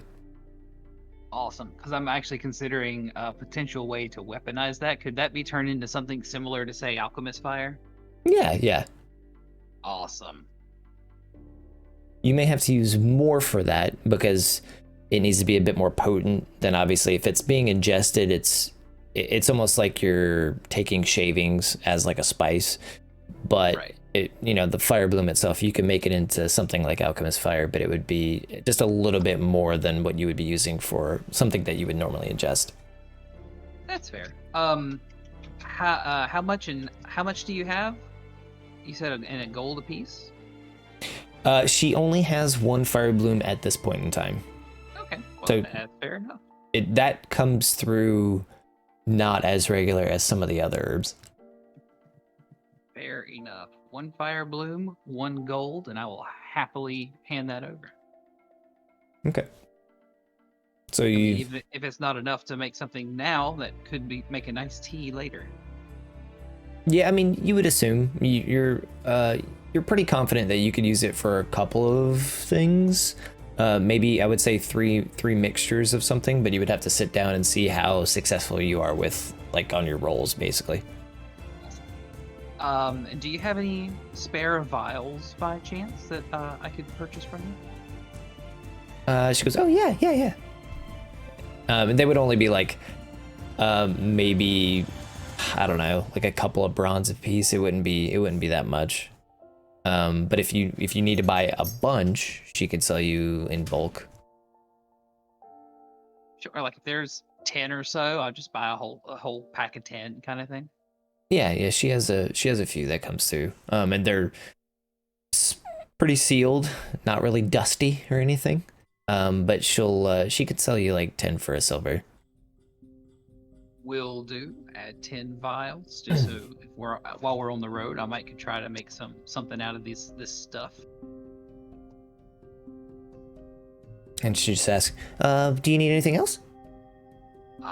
For now, I think that's it. Do I see any other herbal items here that could potentially that I think that I could potentially use in some way? Nothing that's overt, but you do know she has like essentially a full catalog, some of which may be in stock, some of it won't, but it may take you a lot of time to kind of go through that. Okay. Yoga, what? Do you have any herbs that are particularly smelly? Give off a very potent aroma, especially if they're crushed and put into, say, water. Good or bad? Let's say trackable. So probably, let's say good. A very, very pleasant smell, but very strong. Something that lingers.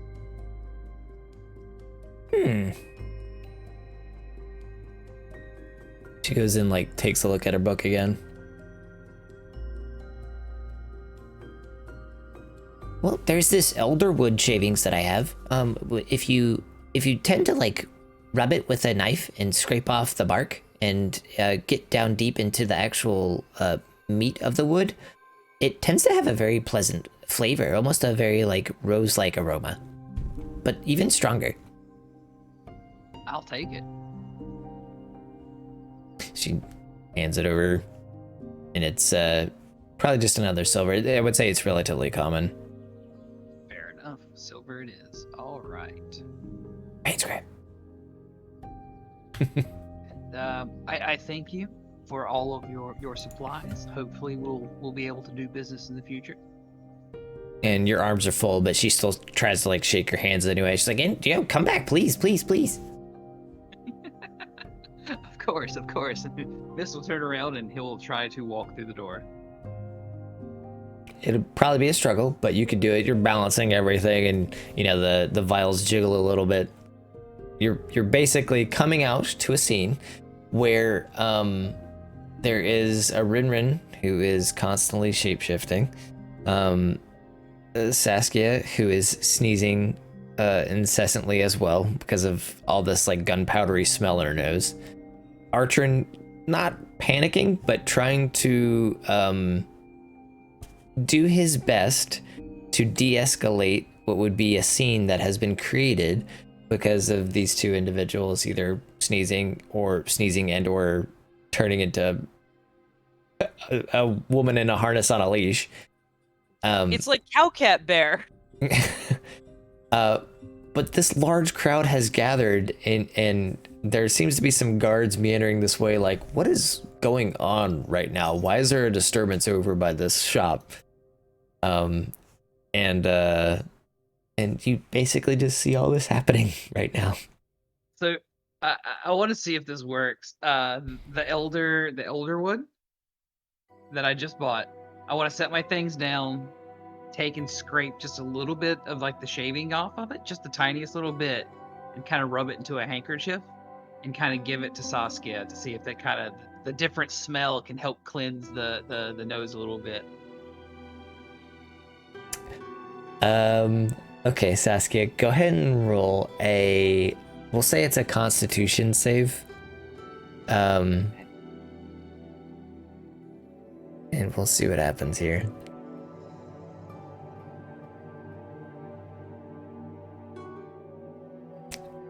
Yeah. So Mist gives you this handkerchief, and it smells like a very strong rose smell, very floral, but very pleasant.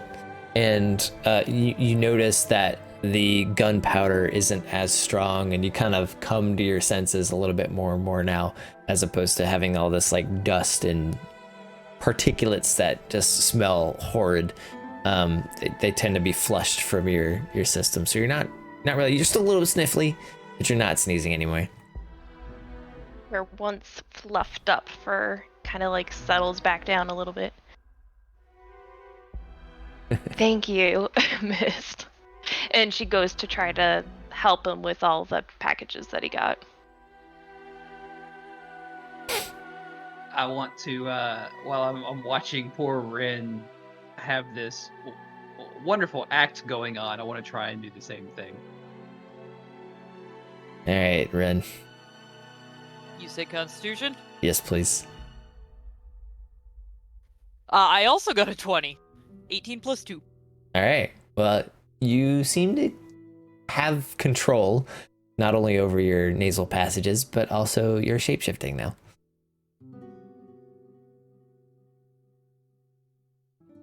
So I don't know how Thank you. goodness you showed up. Hang on. I gotta do something real quick. Okay, I'm in fox form. Okay.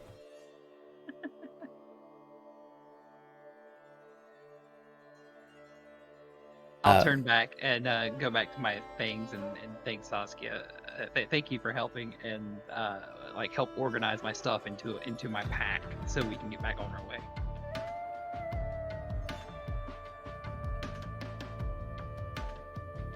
So as you. Go ahead. Sorry. I No, was just go kind of wondering where Asher and Snacksy were during this time.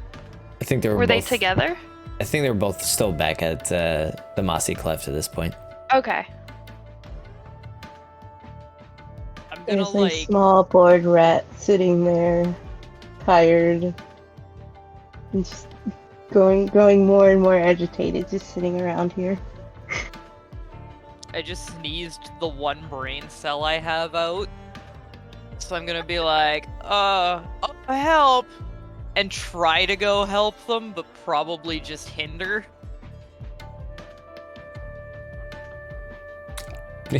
I was gonna say. Like, smash face first into one of the boxes.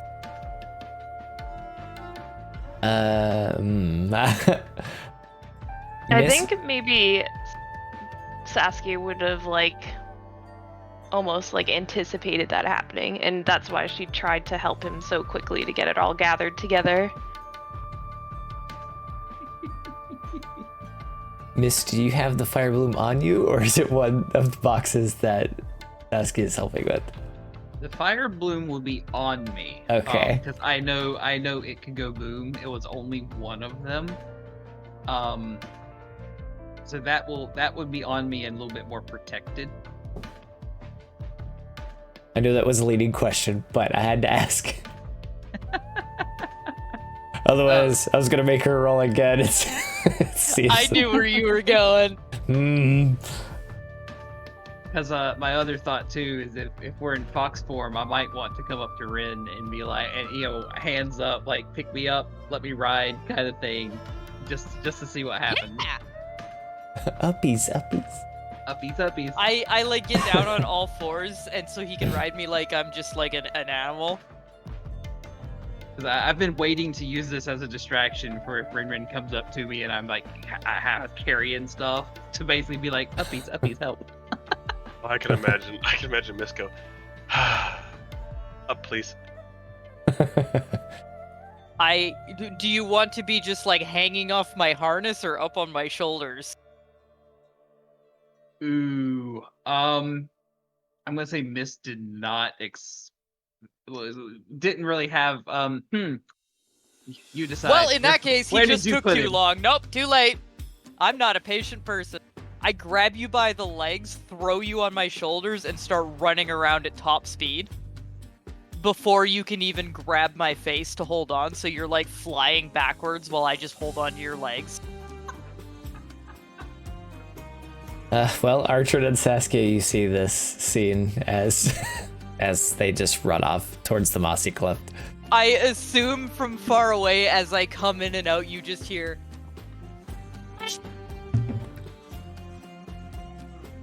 I didn't hear that.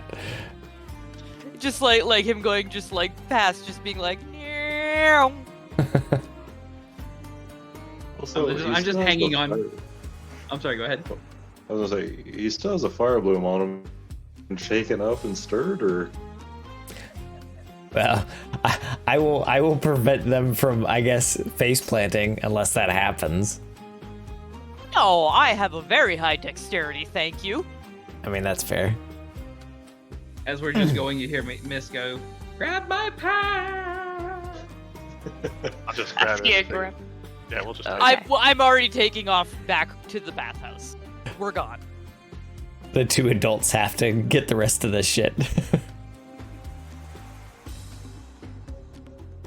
Luckily, it's like 3 aloe vera leaves essentially, and 10 vials, and that's it. It's just like small glass vials, so it's not Yeah. much. Just in a goblin-sized bag. Eventually, you all make it back to the Mossy Cleft, some sooner than others. Snacksy and Asher are greeted by the explosion of a door that opens up. I don't stop. I go straight into the bath Yeah, there you go. with a goblin Yep. and a fire bloom. Fire balloon should be okay. As we're heading to the water, I want to see if I can wriggle free and freaking do a ninja flip off. Oh boy, you're gonna fight my grapple, huh? Oh no. Who would have thought this is the combat we see This is tonight? the combat. Oh yeah, what's that gonna be? My acrobatics versus her athletics? Yeah, we can have contested. Fuck it. Yeah, because I'm an unarmed fighter and I have grapple. Oh, nice. That's a 13 for my acrobatics. Oh no. You're Okay, probably here we getting go. dunked. Oh sweetheart, it's an 18. Aw. You try desperately to like do a kick off of her, but as you kick off, she still has a very strong hold of your leg, and you're going in that fucking pool with her. He manages to kick one free, but I've still got one, so now him, his arms, and one leg are flying. Yeah. Now here's the question: do you let go before we hit the water, or do you grab to drag down? I let go as we hit the water. Oh, okay, that's fair. I was gonna try and see if there's a fun way I could do this with slow fall or not. Yeah, just run off the water. Pretty much. I was wanting the Crouching Tiger, Hidden Dragon this.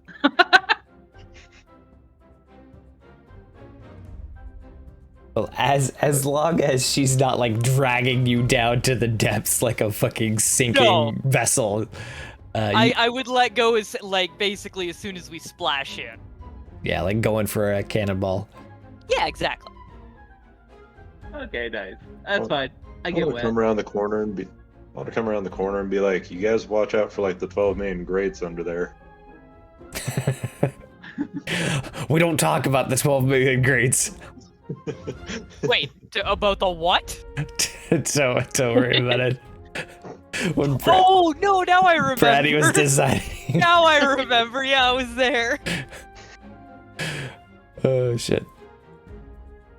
And then eventually, with the door still open, Archer and Saskia come in. Definitely a calmer tone, but they kind of saw Rinrin and Miss like plummet through the front door. I'd like to put all the stuff I was carrying on the table and then run into the pool where they jumped in, and I want to actually get in. I'll just scream, "Don't make me jump in there and stop this!" As they're submerged. I just see like Archer, even though they're in a pool of water, at Rinrin has a spray bottle. Oh God, no! Yes. It affects me. It affects me greatly. I'm literally drenched in water in a pool, and I see that spray bottle, and I go, no! Please don't, no. No, please! Mitch climbs out. He's like basically got shaking baby syndrome. Oh no. He's got that 1,000-yard stare. He went for a ride. Not the That's ride most true. people want to take on Rinrin. Oh. Oh, sorry, is it not okay when I say it, but everyone else can? Yeah, duh. Giggity.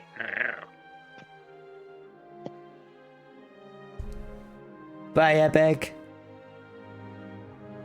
All right, so yeah, that's you all, I guess, have everything you need. It's a little bit darker now. I would say the market district is probably wrapping up.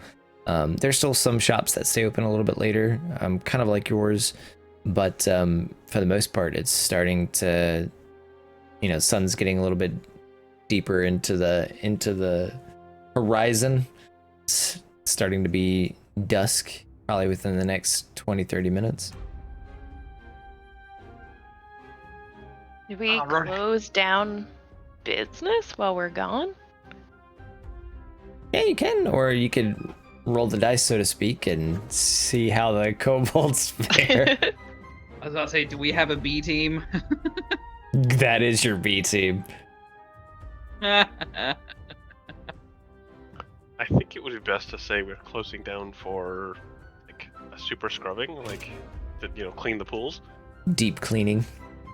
Yeah.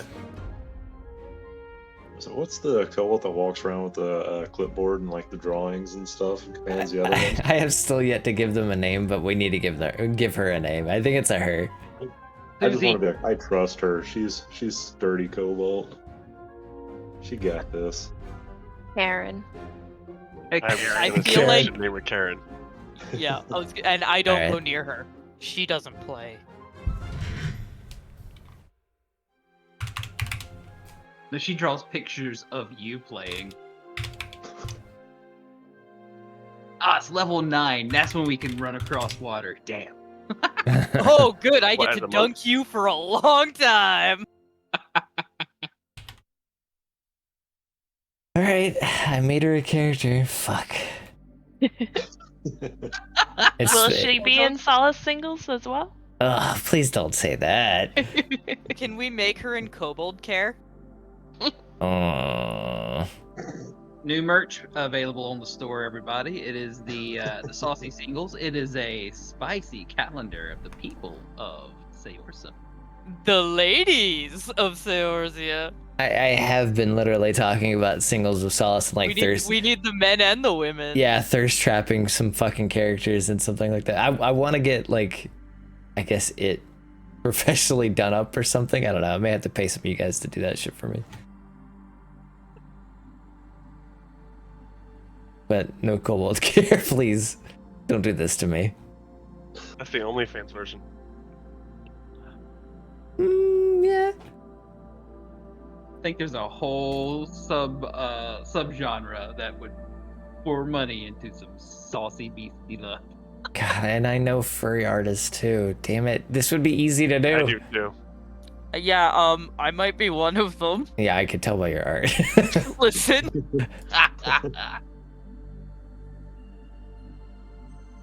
Oh think I lost god, omitted cow. this. Oh god. Yes. Yes. Yes. Alright. Ooh. Sorry, Sasuke. I was just gonna say, I think I lost power, but we're putting the generator on, so, and I have battery backups. Is it Okay. storming there? It's like ice snowing, Oh, so, gross. Oh dear. yeah. We'll go for a little bit longer. I think, like, I have a couple of places that we could stop anyway. But we'll get a little bit more. Because I need to carry you guys to at least a little bit farther, and then I think we should be good until like part 2. Yeah, I'm not saying, like, stop or anything. Like, you guys can go on if something happens to me. Yeah. Okay. I think we should be fine. We're making okay progress. But 6 I people. don't know how to go on without kitten. We can't do this. Oh. The panic.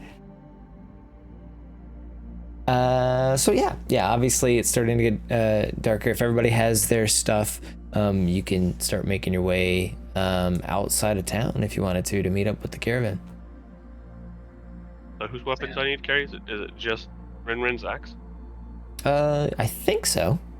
Yeah, probably. Am I bringing my crate, or are they stopping me?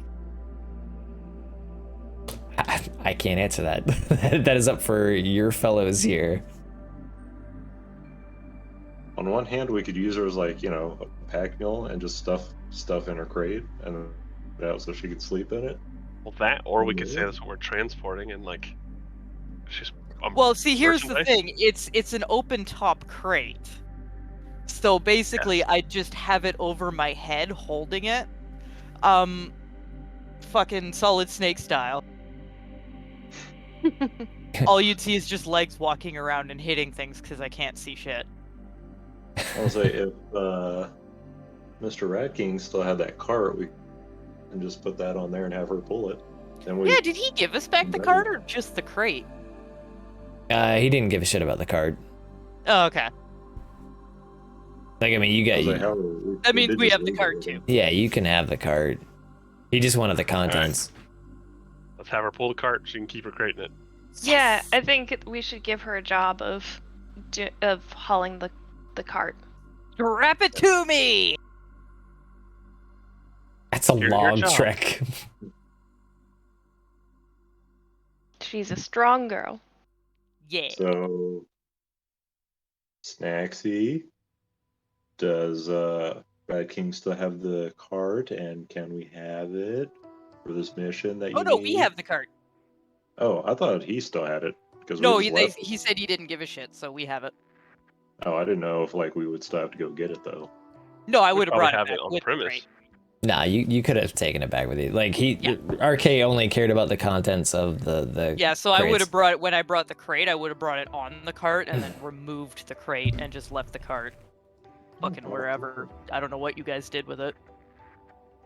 Put it out back. Yeah, it's just in one of the alleys. You'd have some dead people on it at this point. It's okay. Yeah, maybe. I'll just brush them off. It's fine. That's where that's the kobold's break room. You see that they've made like a little tent above it and everything. So it's got like just a nice little place where some of the kobolds are on break can like smoke and play poker. Oh, they're that kind of kobolds. Okay. Hey, they have to take a lot of shit from Karen, okay? This is true. And Rinrin. And Rin. I'm gonna pull Artrin and Saskia aside and go. I got 2 silver on the cart. Doesn't make it through the journey. Deal. That's her cart. That's her cart. Whenever I see their little break room, I want to put like piece of beef jerky in the middle of their like little poker table and be like, when they come back and they see this, they're gonna start fighting over it, and they're gonna be busy for a while, and it's gonna be hilarious to carry in here and check on them. Except that I always find it first. Well, I just assumed they got it. Oh well, it doesn't stop me. I still put it there. She has that sniffer. Yeah. Sniffer. The kobolds are probably like, what's beef jerky? He leaves stuff for us. Yeah, they think you're an asshole. Master has given kobold jerky.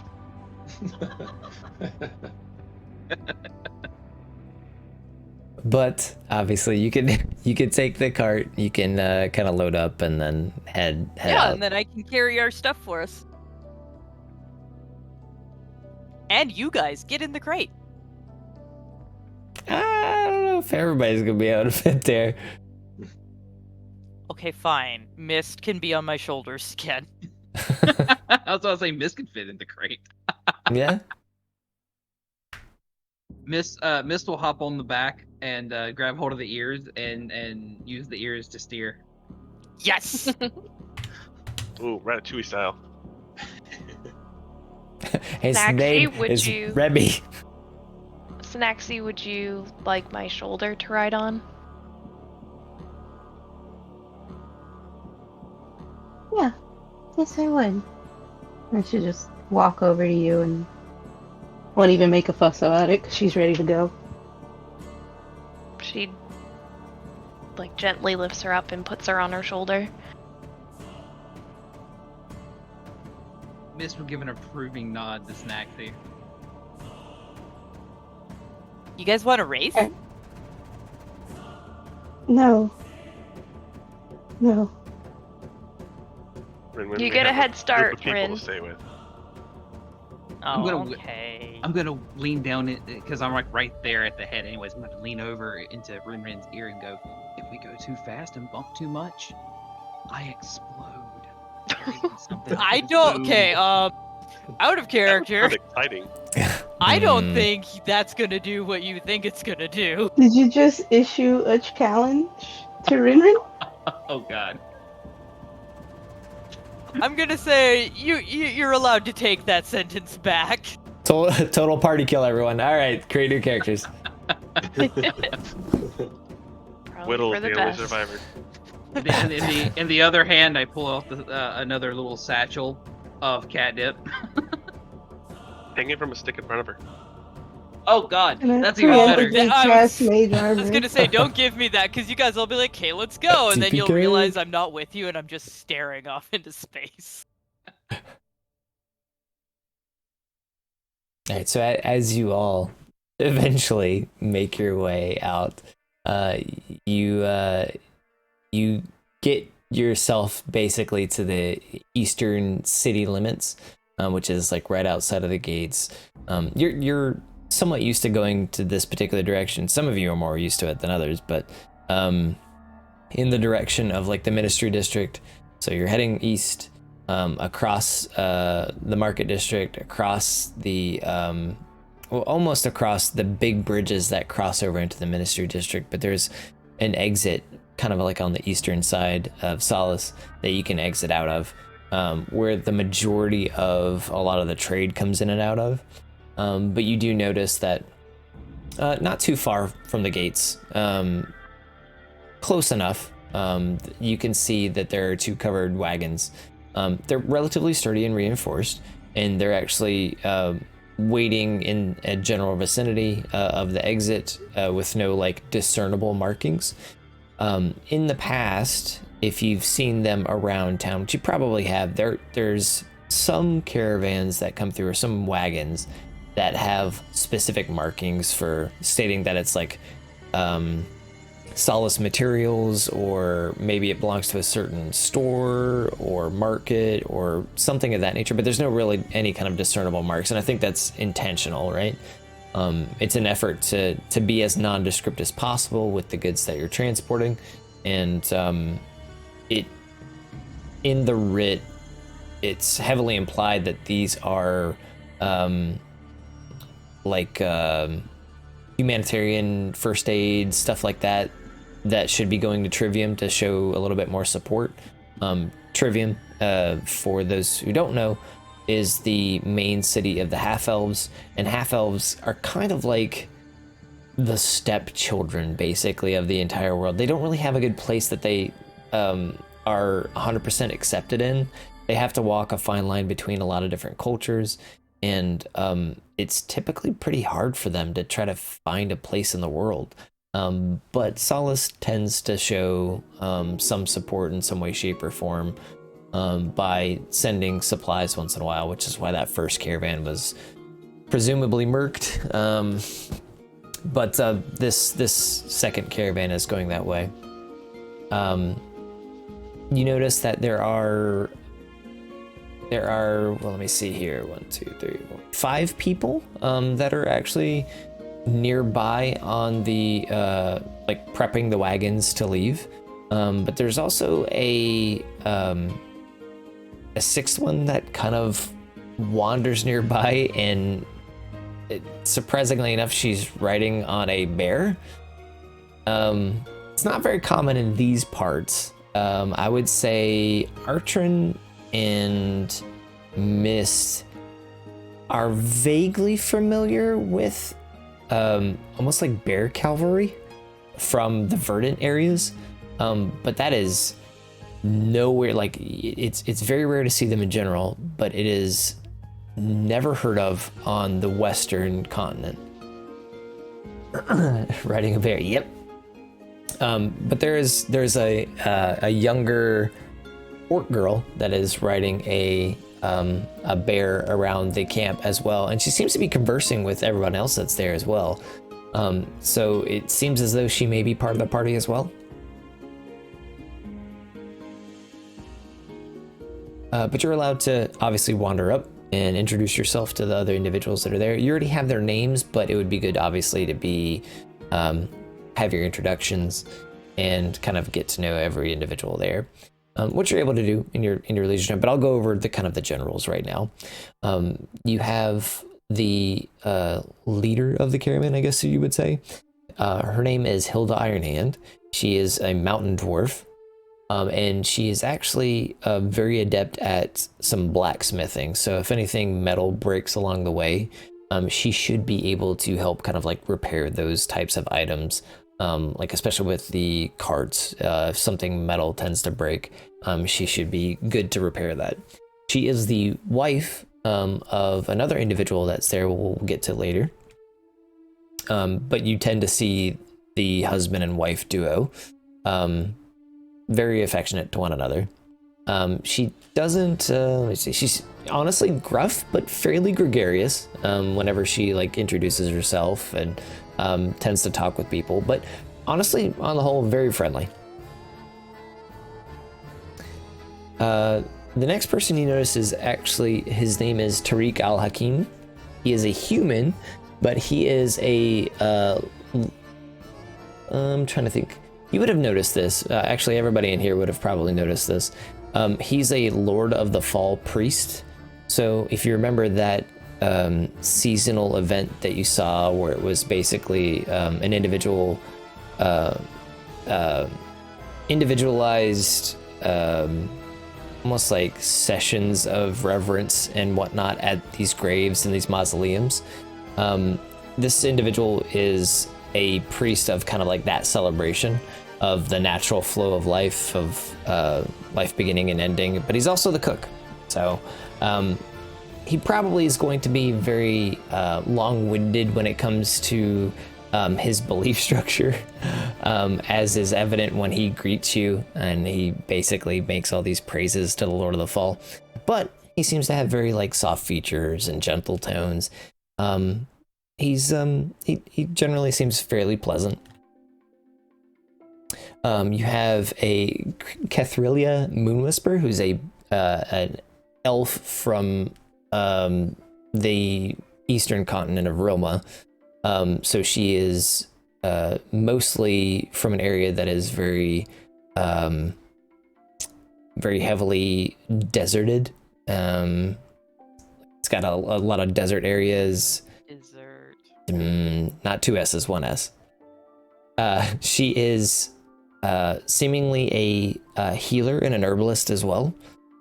She seems very learned, very precise and articulate with her words. She just seems fairly well dressed, but obviously there for any kind of medical attention that may be needed. You have Balinor Stonefist, who is an orc that is actually a carpenter and another lead wagoneer. He tends to be the one that does the repairs on the wooden portions of the wagons if anything actually were to go wrong. Very antisocial, very grumpy, but whenever he looks at his wife, he melts, and he's the sweetest thing ever to her, which is the dwarf that is kind of leading this caravan. So typically whenever you talk to him, he's just a rude asshole, but if his wife ever asks him of it, it's not like a yes ma'am kind of ordeal. It's like a yes sweetheart, I will do anything for you, like that type of mentality. So it's very juxtaposed to a degree. Wholesome. Yeah. And then you have a tiefling named Zephyr Windrider, who is actually the scout for the caravan. And she is generally, she has like this collapsible wing glider that's on her, and she is able to demonstrate while you're in the open fields after jumping off one of the wagons and catching some updraft wind, where she can actually get to the skies for a limited amount of time and scout the surrounding area for you. But she seems to be like very cautious and guarded, but still very nice. Nothing that is like rampant paranoia, like who are you or anything, but just one of those like actively perceptive, always trying to make sure that there's no threats that are around, like that type of like just actively perceptive and making sure that nobody's gonna get jumped in any way, shape, or form. Very perceptive Ang. Yes. Noise. And then you have the young orc girl on a bear. And I would say go ahead and roll you have a history, roll a history check for me, Mist. You have, above all people, would probably know this. Well, I have nothing to history, but I have an 8. Go ahead and roll again. I'll let Archon roll as well, so you'll have advantage, but I'll let Archon roll, because he'd probably pick it up. Should I? 2.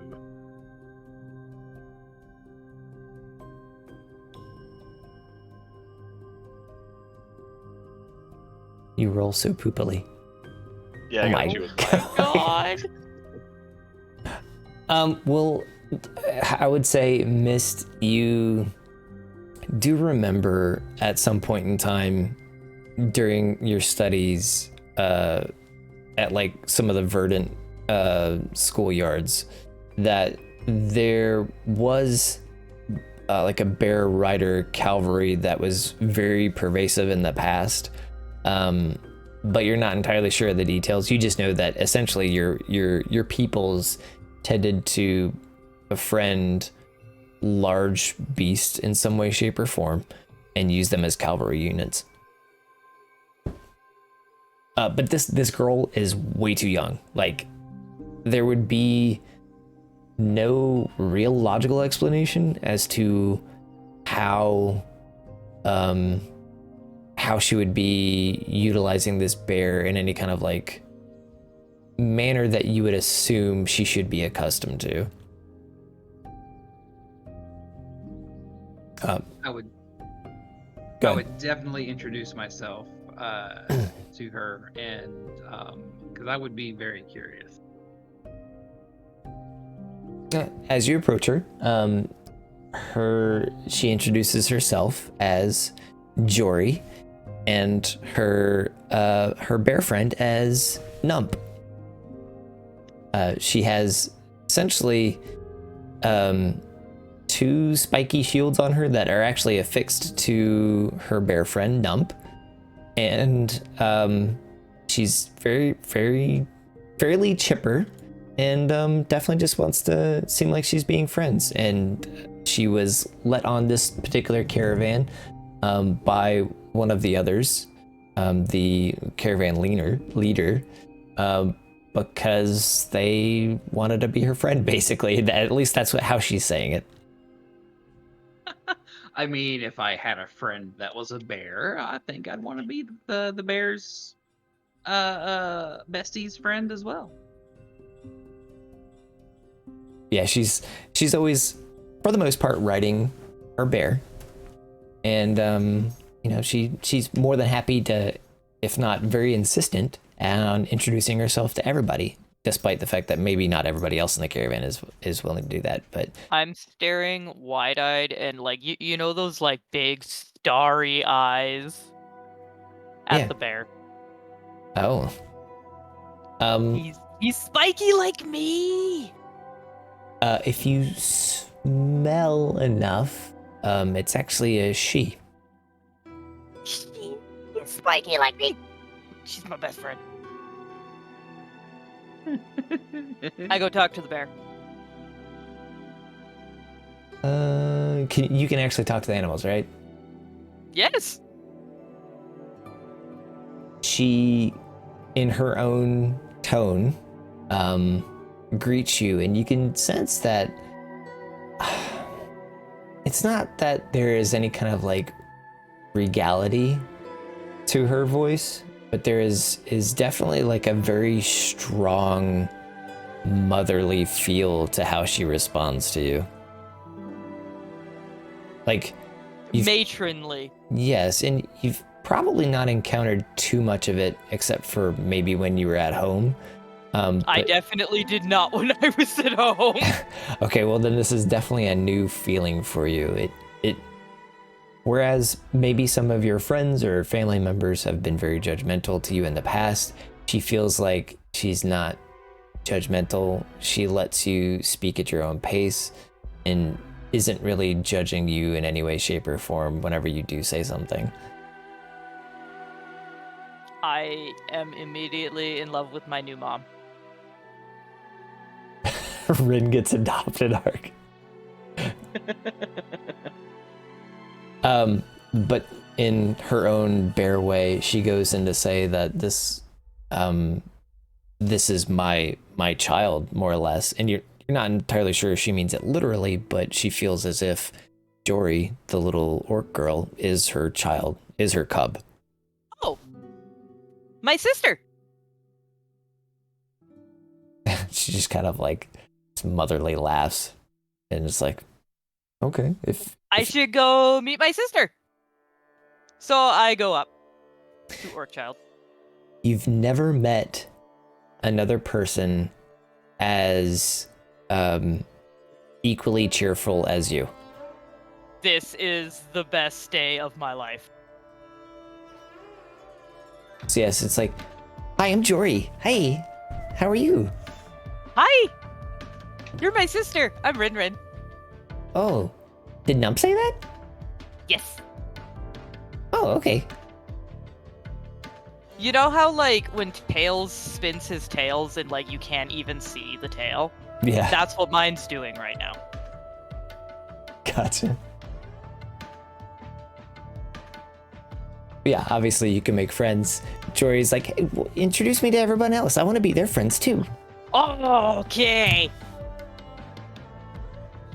First, she runs up to Asher. Because he's the tallest, so let's get him out of the way.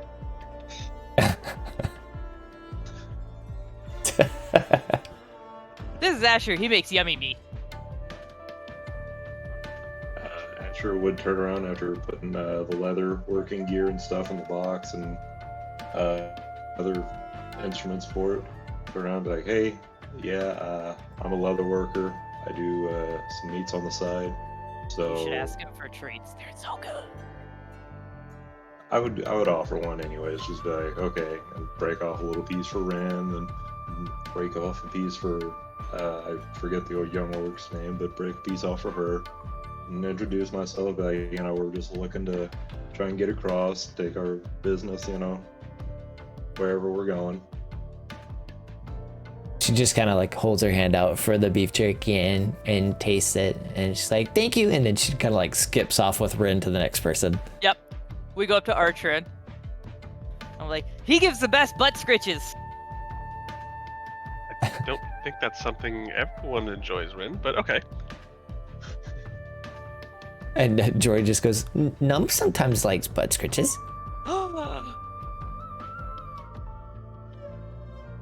And then you can hear like Nump going, almost like sighing a little bit, like,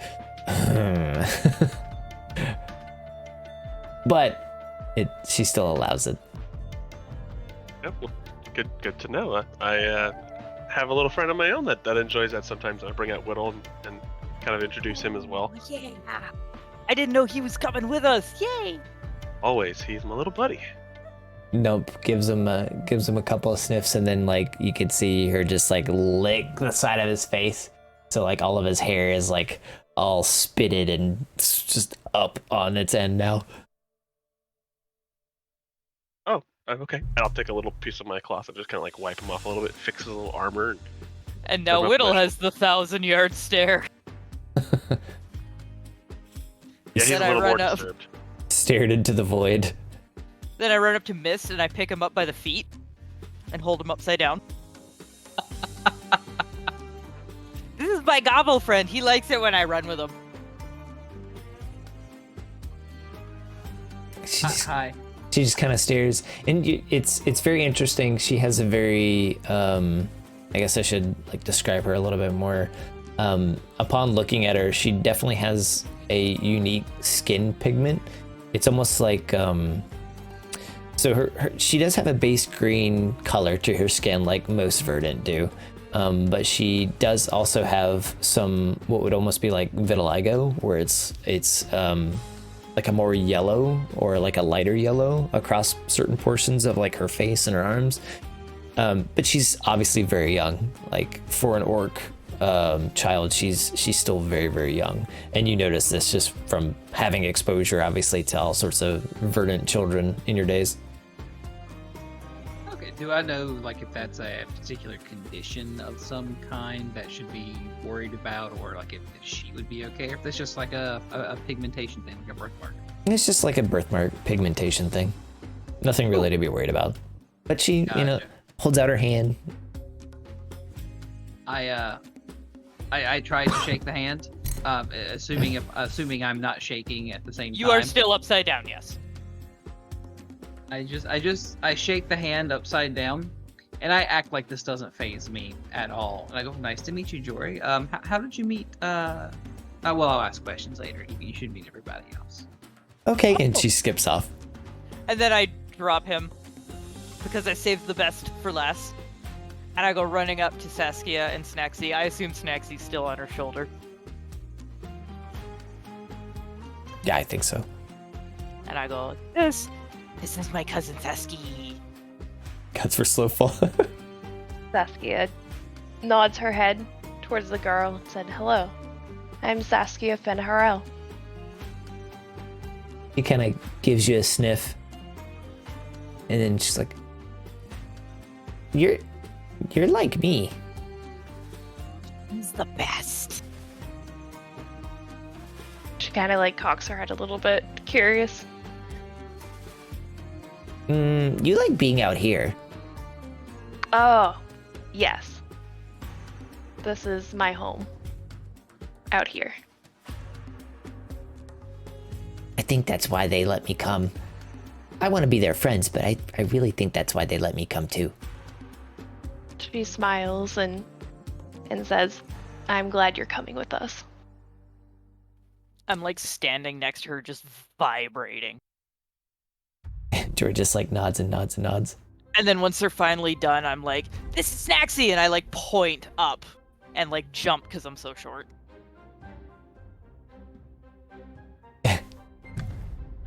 Snacksy looks down at them. Snacksy And gets really good weird hand scritches. And draws cute pictures. she'll give a little sigh, and a little magic hand will come out and pet Rin on the head and float over and pet Dory, and then she'll bring out her notebook and quickly scribble something down and magic that over to her so it becomes an actual size page. And it's just a little doodle of her and the bear. See? She smiles very sweetly and she thanks you for that.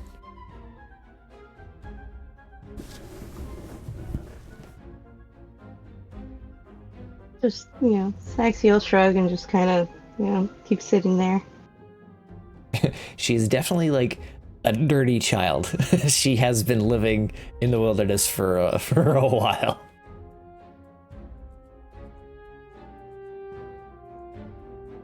Yeah, she's not gonna yell at a kid. I kind of figured that. Snaxy's. Oh! Go ahead. Oh, and then I run off and leap into my crate. This is my crate. Jury will come over and be like, I don't really have beds. You can come in here. She like sits next to you and feels like she's kind of cramped, or at least acts like it. Like, I really prefer sleeping on Nump. You'd sleep on Nump. Yeah, Nump is Mama Bear. Can I sleep on Nump? I'll have to ask her, but I guess. I've never been happier. And if you ask Nump later on, we'll see how she feels. I promise I'll take off the spiky harness. That's probably a bit more appealing. But as the introductions wrap up, you get to the point where it's starting to become less and less light.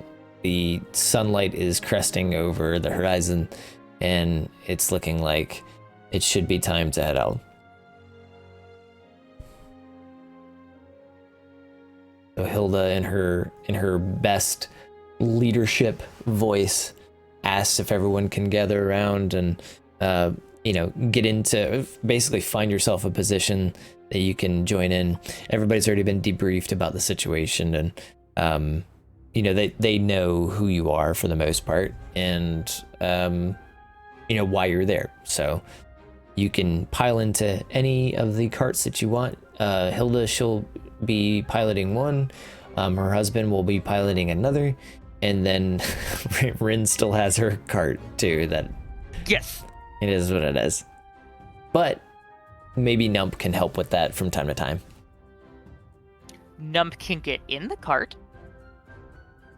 That's a heavy bear. I will try.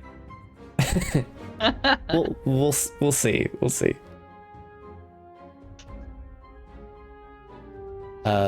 But the Hilda and then Zephyr, who's the tiefling, will probably be on the front. That way they can kind of keep watch, and then Zephyr could try to uplift off of the front wagon as much as possible. And then Balinor, her husband, will be in the second cart with the other individuals. And obviously, if I'm guessing if Rin wants to take the back end, you can position it however you want, basically. I will go where I am told. But yeah, at that point in time, you start to set out and make your way towards out towards the east, heading towards Trivium, which is at least a 2-day drive or ride, and will probably take a good portion of your time to set pacing and everything. And depending on who wants to, I guess, sleep now, keep watch later, you know, the horses are going to have to rest every so often because they are horse drawn. And you will have to go through some portions of the forest before the Emerald Sea to get to where you need to get. And it's probably places that honestly Asher and Saskia are relatively comfortable with. But you never know. Obviously, if there was like bandit attacks, you never know who's going to be kind of like messing around in these parts, especially at this point in time. I think Say, Miss. I don't think we'll run into too many bandit attacks. What was Miss going to do? I'm sorry. Miss would probably try to find a spot on one of the carts that he could crush up some of the aloe kind of stuff to try and put it into a vial and try to make a healing salve or ointment or potion of some kind out of it in preps for what may come. You could do it on my cart. Miss questions how well he could do that. Thump, thump, thump, thump, thump, thump. Perfectly balanced card. But yeah, I think I'd try to find a spot to maybe run a medicine check, see if I can get anything done with that at some point. Yeah, if you want to go ahead and do that now, what we'll do is we'll probably go ahead and I'll make some notes as far as how all of you are traveling. I only had a little bit more planned out after this, but I figure we can go ahead and try to wrap it up a little bit.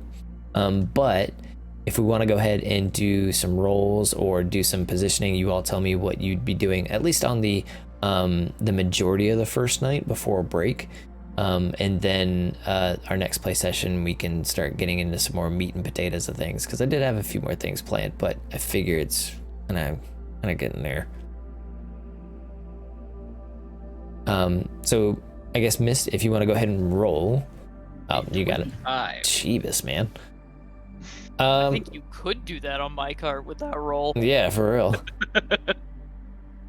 So yeah, we'll look up probably the, like, I think it was a lesser healing pots.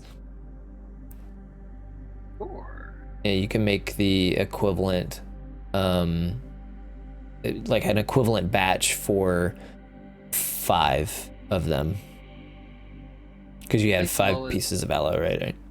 Right. And the lowest just looks like a plain healing potion at 2d4 plus 2. Yeah, that'd work. Okay.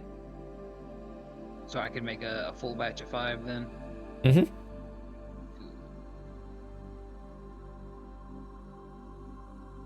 We're nowhere near where my tribe is from, right? I don't remember what the map looks like. Your tribe is going to be a little bit farther away from where you're headed to. Okay, yeah, because they're pretty far in and down, I think we decided. Yeah. I mean, it's always still a possibility, but it's very doubtful you'll probably stumble across them. They're probably moving away from you as we speak. I mean, yeah. Purposely.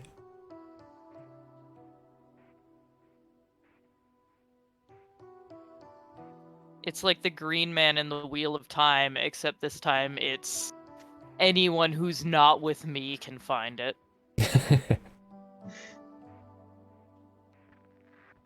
I would give Artrin, Asher, and Snacksy each a single healing potion. I'd give Saskia 2, one for herself and one to hold safely for Rin.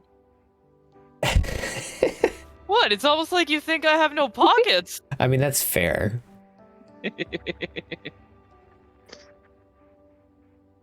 If each of you want to add a potion of healing to your gear. Thank.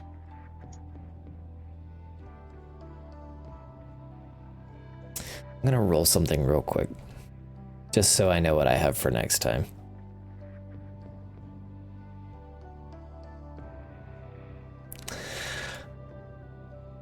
Well, that's gonna be fun. You're gonna have to wait for that one.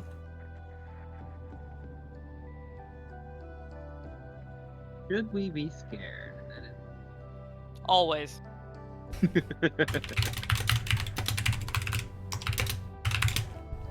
Just doing a little type. Just give me a second. Like, you just wait for it. I'm just gonna hold the fire bloom out in the open in combat and just tell Rin to toss me. Toss me. Don't, Toss me. don't tell the elf. do.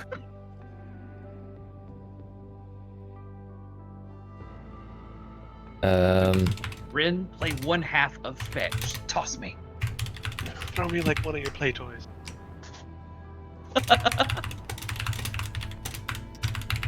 That's exactly how it would be too.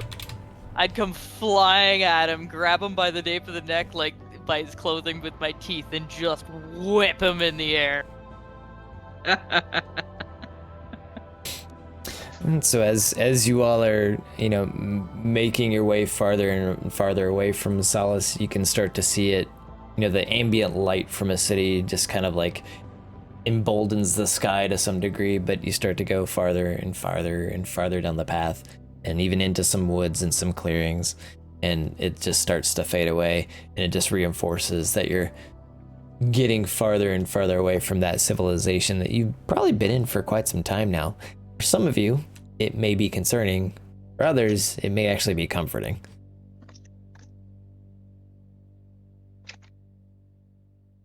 It's been a while since I've traveled. It's nice to get to the nice open air.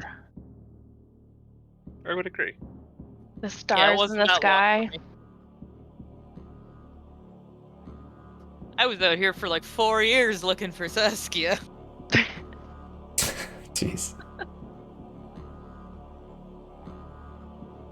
Yeah, I think we'll call it there. I do have stuff planned for next time, so just be prepared. We're gonna get right into it essentially when we get back, but we'll kind of call it there for now.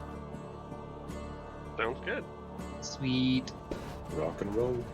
So got you guys on the road, headed to Trivium, and we'll see where it leads to. Yeah. Rocking and rolling. Woo! All right, thank you guys. I appreciate you all making the time and playing with us. I know, especially on a weeknight, it can get pretty tiring, which is why I don't want to get it too long for you guys. But we'll play more for sure. I'll try to get the next one scheduled pretty soon. No, thank you. Yeah, thanks for running it, man. No, you're breathtaking. People shy. No, I Yeah, we're love always you. looking forward to it, Cannon. What's that, Nos? I said we're always looking forward to it. I am too. I really enjoy this, so we're gonna keep on doing it. Anyway, thank you all again. I will talk to you more here on Discord, but I'm gonna drop out for right now. Bye. Alright. Bye. Okay, bye. Bye. Bye. Okay. Thank you, everybody. I don't have any other scenes right now. Thanks everybody for stopping by. Thanks for the raid. Das, I don't know why you gifted subs, but thank you so much for gifting a sub to Cypher and Magical Curl. Thanks Cypher for the raid. Super cool. I don't have any kind of alerts set up on this because it'd be distracting for me, and I would be totally bonkers with it. So thanks again, everybody, for stopping by. Even the other groups, Serpent Shay, for watching. I appreciate you showing interest in the other groups' shenanigans as well. And next week we should have Serpent and Shay and hopefully Mohi, and then probably Copter playing in their story. And I've got to just kind of round out the setup for that too. But we're going to get into that next week, hopefully next Saturday, unless something comes up. So until then, you all take it easy, have a good rest of your night, and then we're going to have more stories together next week and beyond. Thanks again. Take care. Have a good night. Get sleepies. Have an awesome weekend. I'll probably see you tomorrow when I stream just normal crap. Okay, bye.